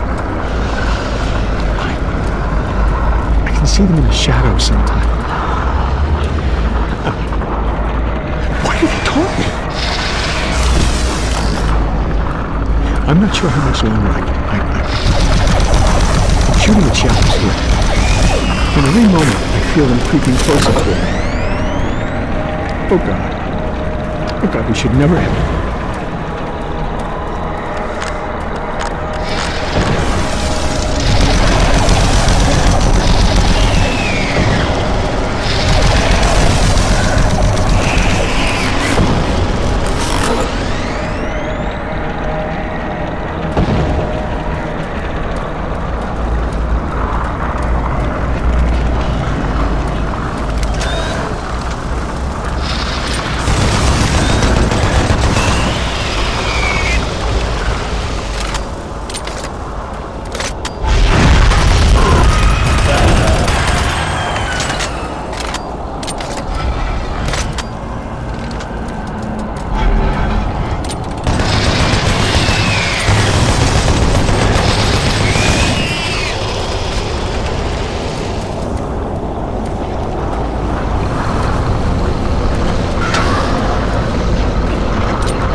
every step you take, your soul moves closer to me. Suffering and pain waits for you.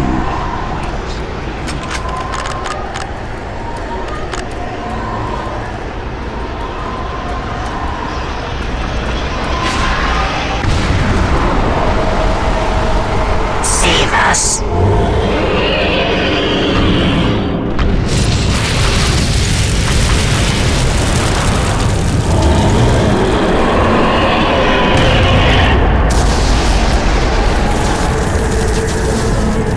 My guardian will destroy you!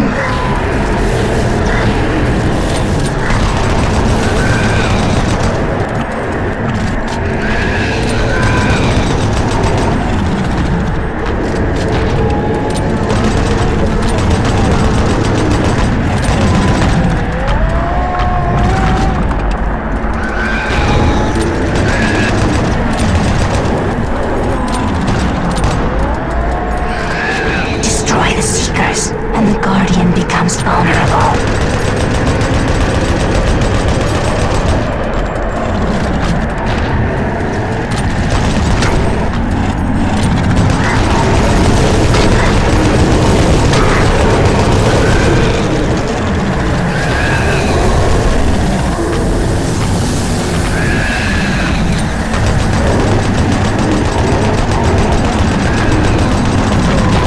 Destroy the Seekers, and the Guardian becomes vulnerable.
We are many. We are one. We are the Praelian Thor. You know us as the Soul Cube. Free us from our eternal prison, and we will help you. Vanquish our enemies, and we grow stronger. Listen for our call, and then free us to smite down the evil.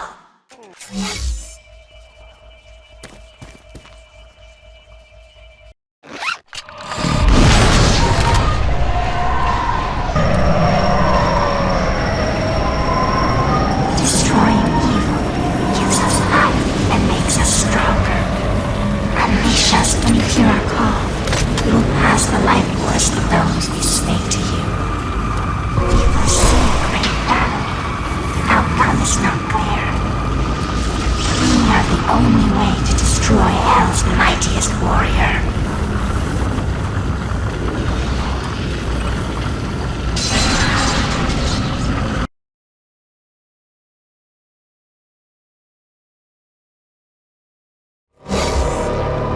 You are too late. Hell no longer needs that portal to enter this world. The invasion we saw was only the first wave. The Hellgate is capable of sending millions of my children into your world. Soon, the fleet from Earth will be here, and with their ships, we will bring this hell to Earth.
Still alive?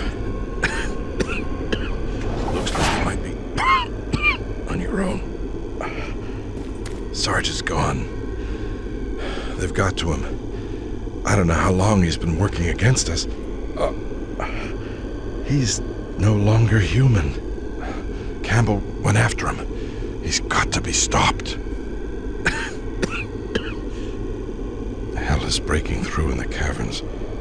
If that portal isn't closed before those ships arrive, Earth will be destroyed. Earth. That's what they've always wanted. They were there once. Lost it in the dawn of time. Now it's so close. They can taste it. It's up to you now. Take my PDA, it's got what you need. Good luck. Use us.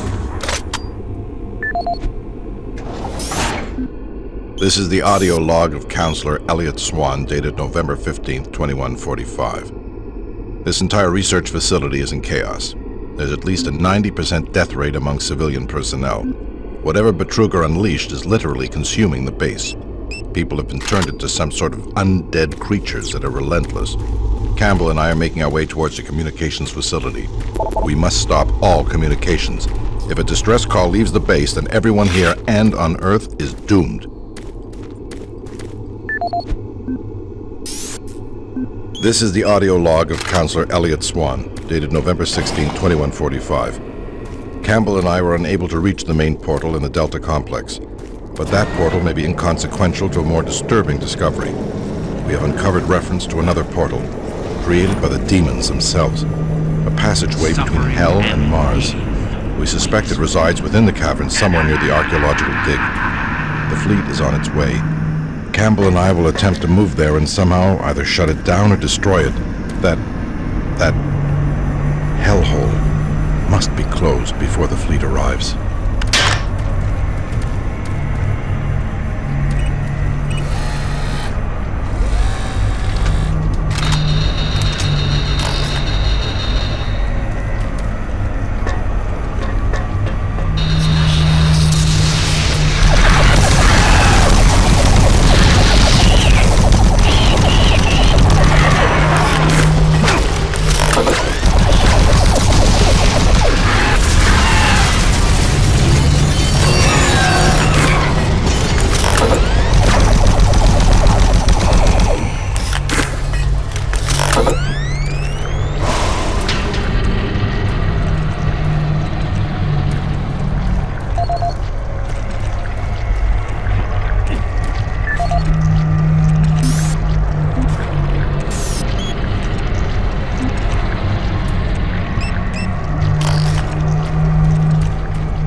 This is the audio log for Tony Bates, Mars Security IT Division, September 25th, 2145. I spent the last 4 hours going through the code for the door systems here in Central Processing, and this is proving to be a real bitch of a glitch to work out. I've traced through every system I can think of, and access to Lab A continues to be problematic for the time being.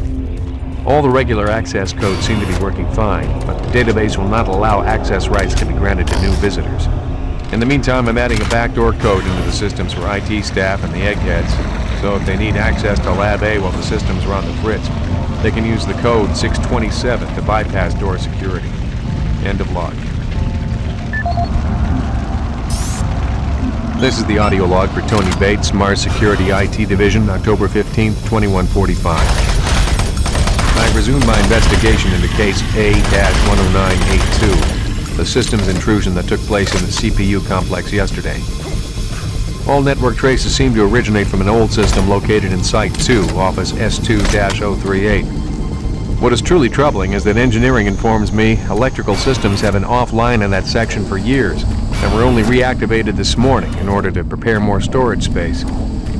I'm completely stumped on this one. How does a hack originate from a section of the base that has been out of commission for so long? I will make another report once I personally investigated the suspect office in Site 2. End of log.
This is the audio log of Charlie Haskell, Delta Labs technician, dated September 23rd, 2145.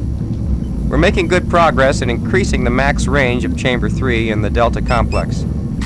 We've been crunching numbers all night and feel that with a few slight modifications, we should be able to boost output to cover all of Delta. The latest schedule changes are wreaking havoc on our current systems, and it's not uncommon to see system utilization at 99% for days at a time. We understand that Lab A has finally received the NREC 6809 systems.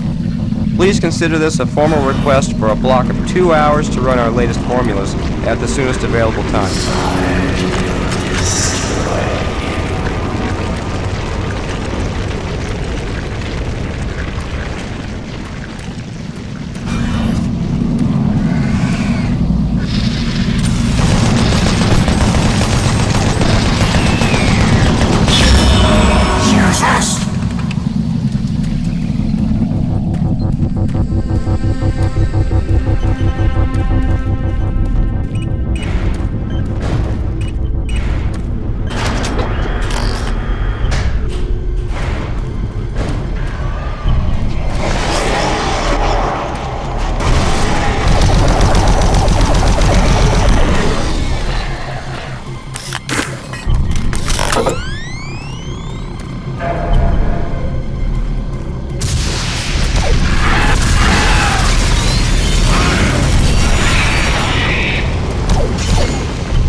killed that pathetic bodyguard. And now I will kill you.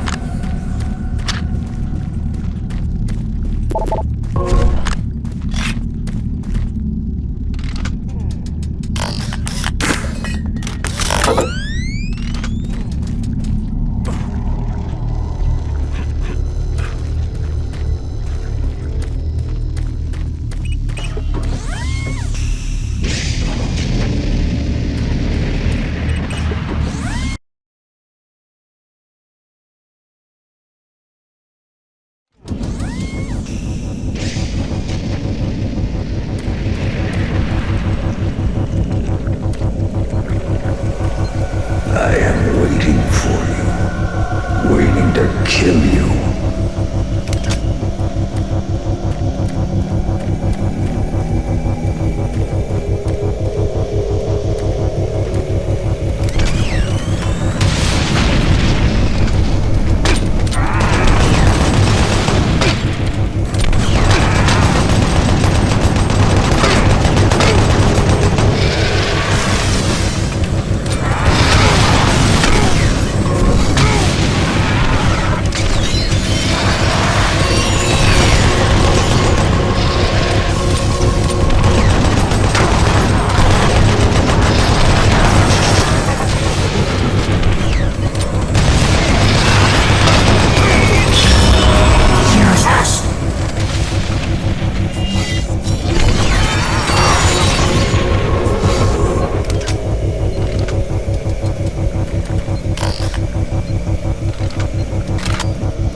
Warning, security bridge in motion.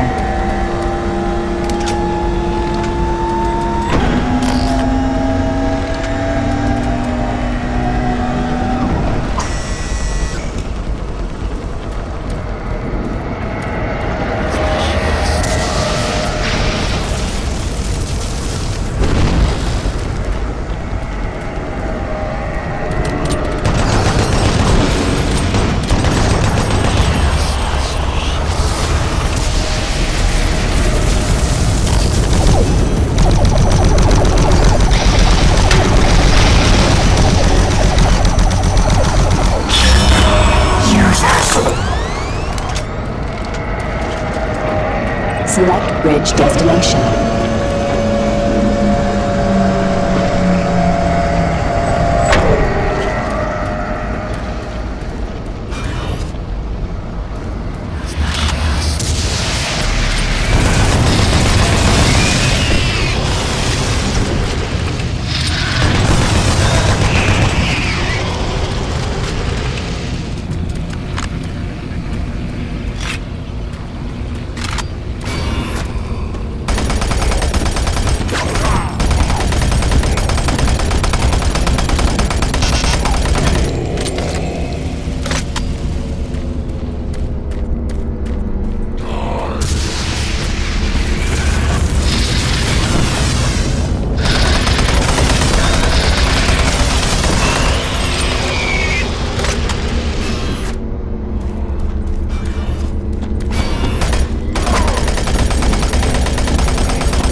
Representing the pinnacle of UAC research and design, the BFG 9000 is the most advanced firearm ever designed.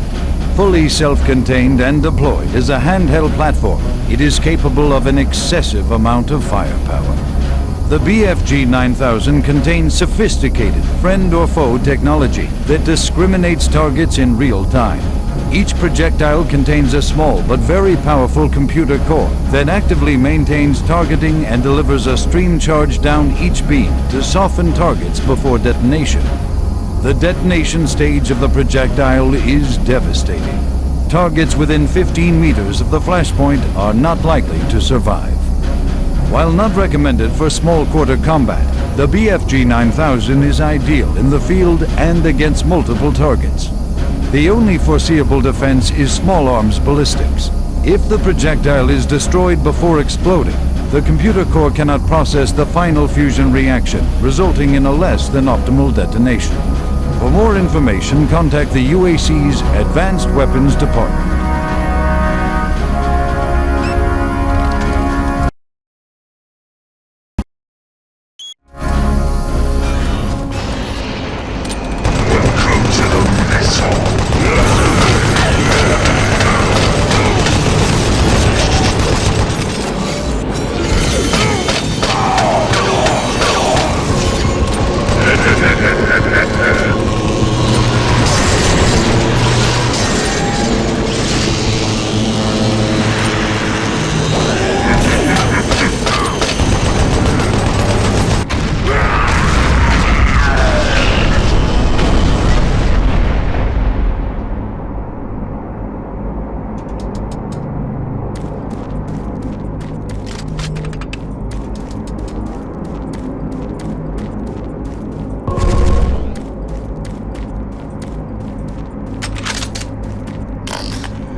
This is the Scientific Journal of Dr. Richard Davis, dated August 8, 2145. We've just broken through to a new chamber, and I think I found the map alluded to on one of the tablets.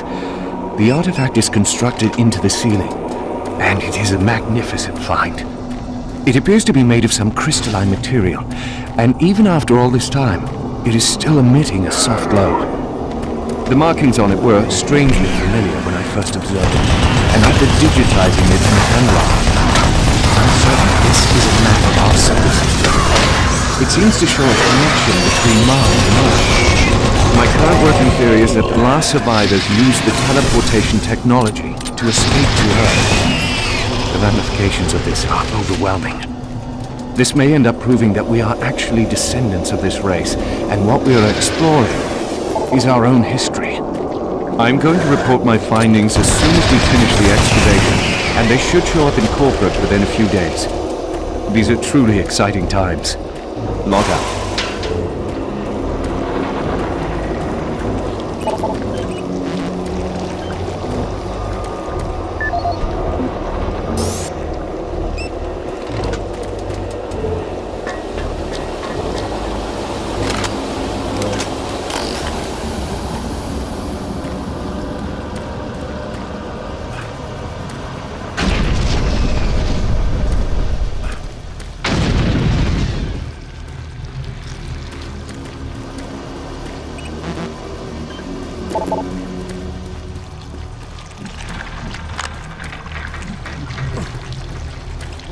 And with it he banished the invading horde forever.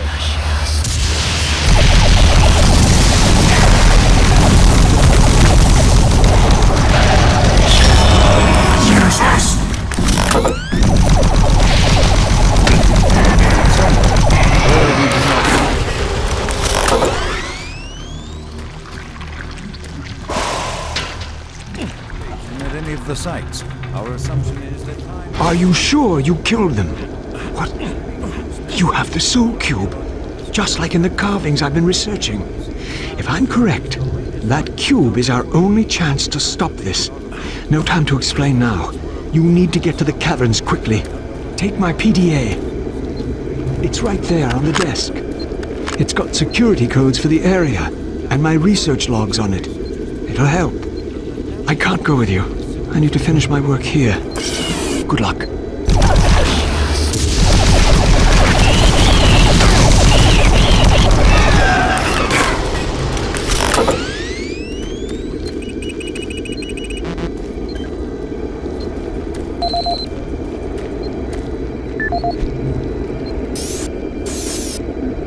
This is Dr. Pierce Rogers, lead archaeologist currently stationed on Mars.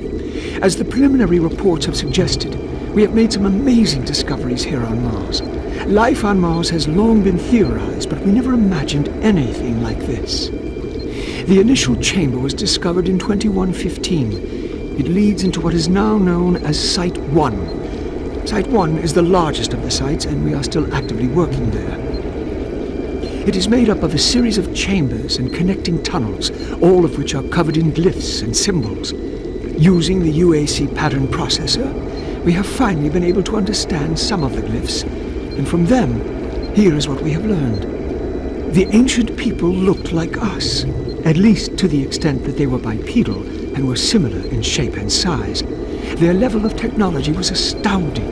For instance, the glyphs at each site were carved into the rock by some sort of machine, and each one is precisely cut from the stone. It far exceeds the precision of anything we can do. They had a social structure that seemed very aristocratic, with a lot of emphasis on social stature and structure. Site 2 is a much smaller set of chambers, mostly containing burial sites, temples, and various amounts of individual artifacts. This site has been photographed and cleared out, and all material is back on Earth for study and review. Site 3 produced our prize artifact, what we call the Soul Cube.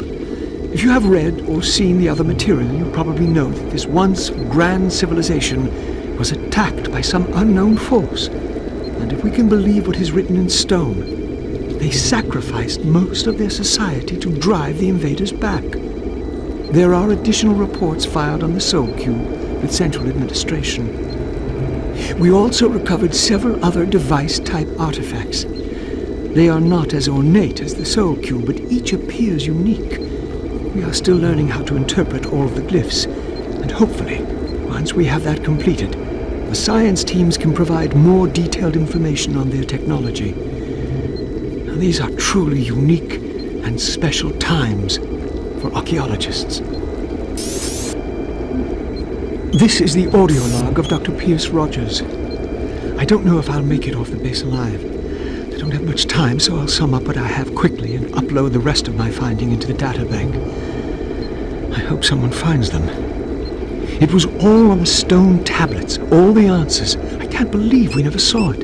It was as plain as day. If we had only slowed down the development of the teleporters and tried to really learn what the tablets would try to tell us, trying to warn us. The ancient people battled the same thing that happened us. The demons came through the tunnel. They created the Soul Cube and used it to stop the demons, to drive them back to the world. I don't know how. That must be the answer. That is why that artifact was left behind, left for someone to find if something like that ever happens again. I can't reach Delta from here. I won't make it. I truly hope and pray someone finds the Soul Cube. And it helps. Lord, help us.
cavern's entrance unlocked. Freight loader returning to station.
Service lift called to station.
Who are you? What are you doing here? You're gonna attract attention and then they'll come. Get out of here now. Take that key card. It'll help you get to the surface.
Audio report regarding dangerous working conditions in caverns below Delta.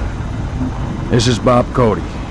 Today is October 18th, 2145. My crew's been rewiring the generators as ordered for the last several days. We can't finish the work. We're stopping after the day. Stopping on the We'll be collecting our gear and tying down what we can. We call them howls because that's how they start. First the howling gets louder, the screaming, then shaking Earth, Mars quakes, blows everything around. Makes walking on the catwalks impossible and working with voltage. Stupid. The noise is as if some of the guys spooked, and I don't blame them. Nothing natural about what we've heard. If someone can figure out what's causing the howlers, I'll get the crew to finish the job. Till then, we'll be available for a new assignment tomorrow.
Destroy him!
So you've made it this far.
Swan, give me a visual status.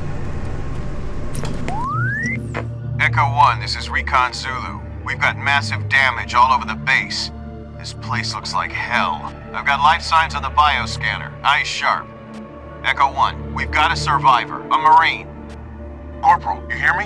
You alright? Can you hear me? Echo 1, this is Recon Zulu. Prepare for medevac. Copy that. Have you located Counselor Swan? Yes, sir. He's dead. Roger, Recon 1. What about Dr. Betruger? He's nowhere to be found, sir.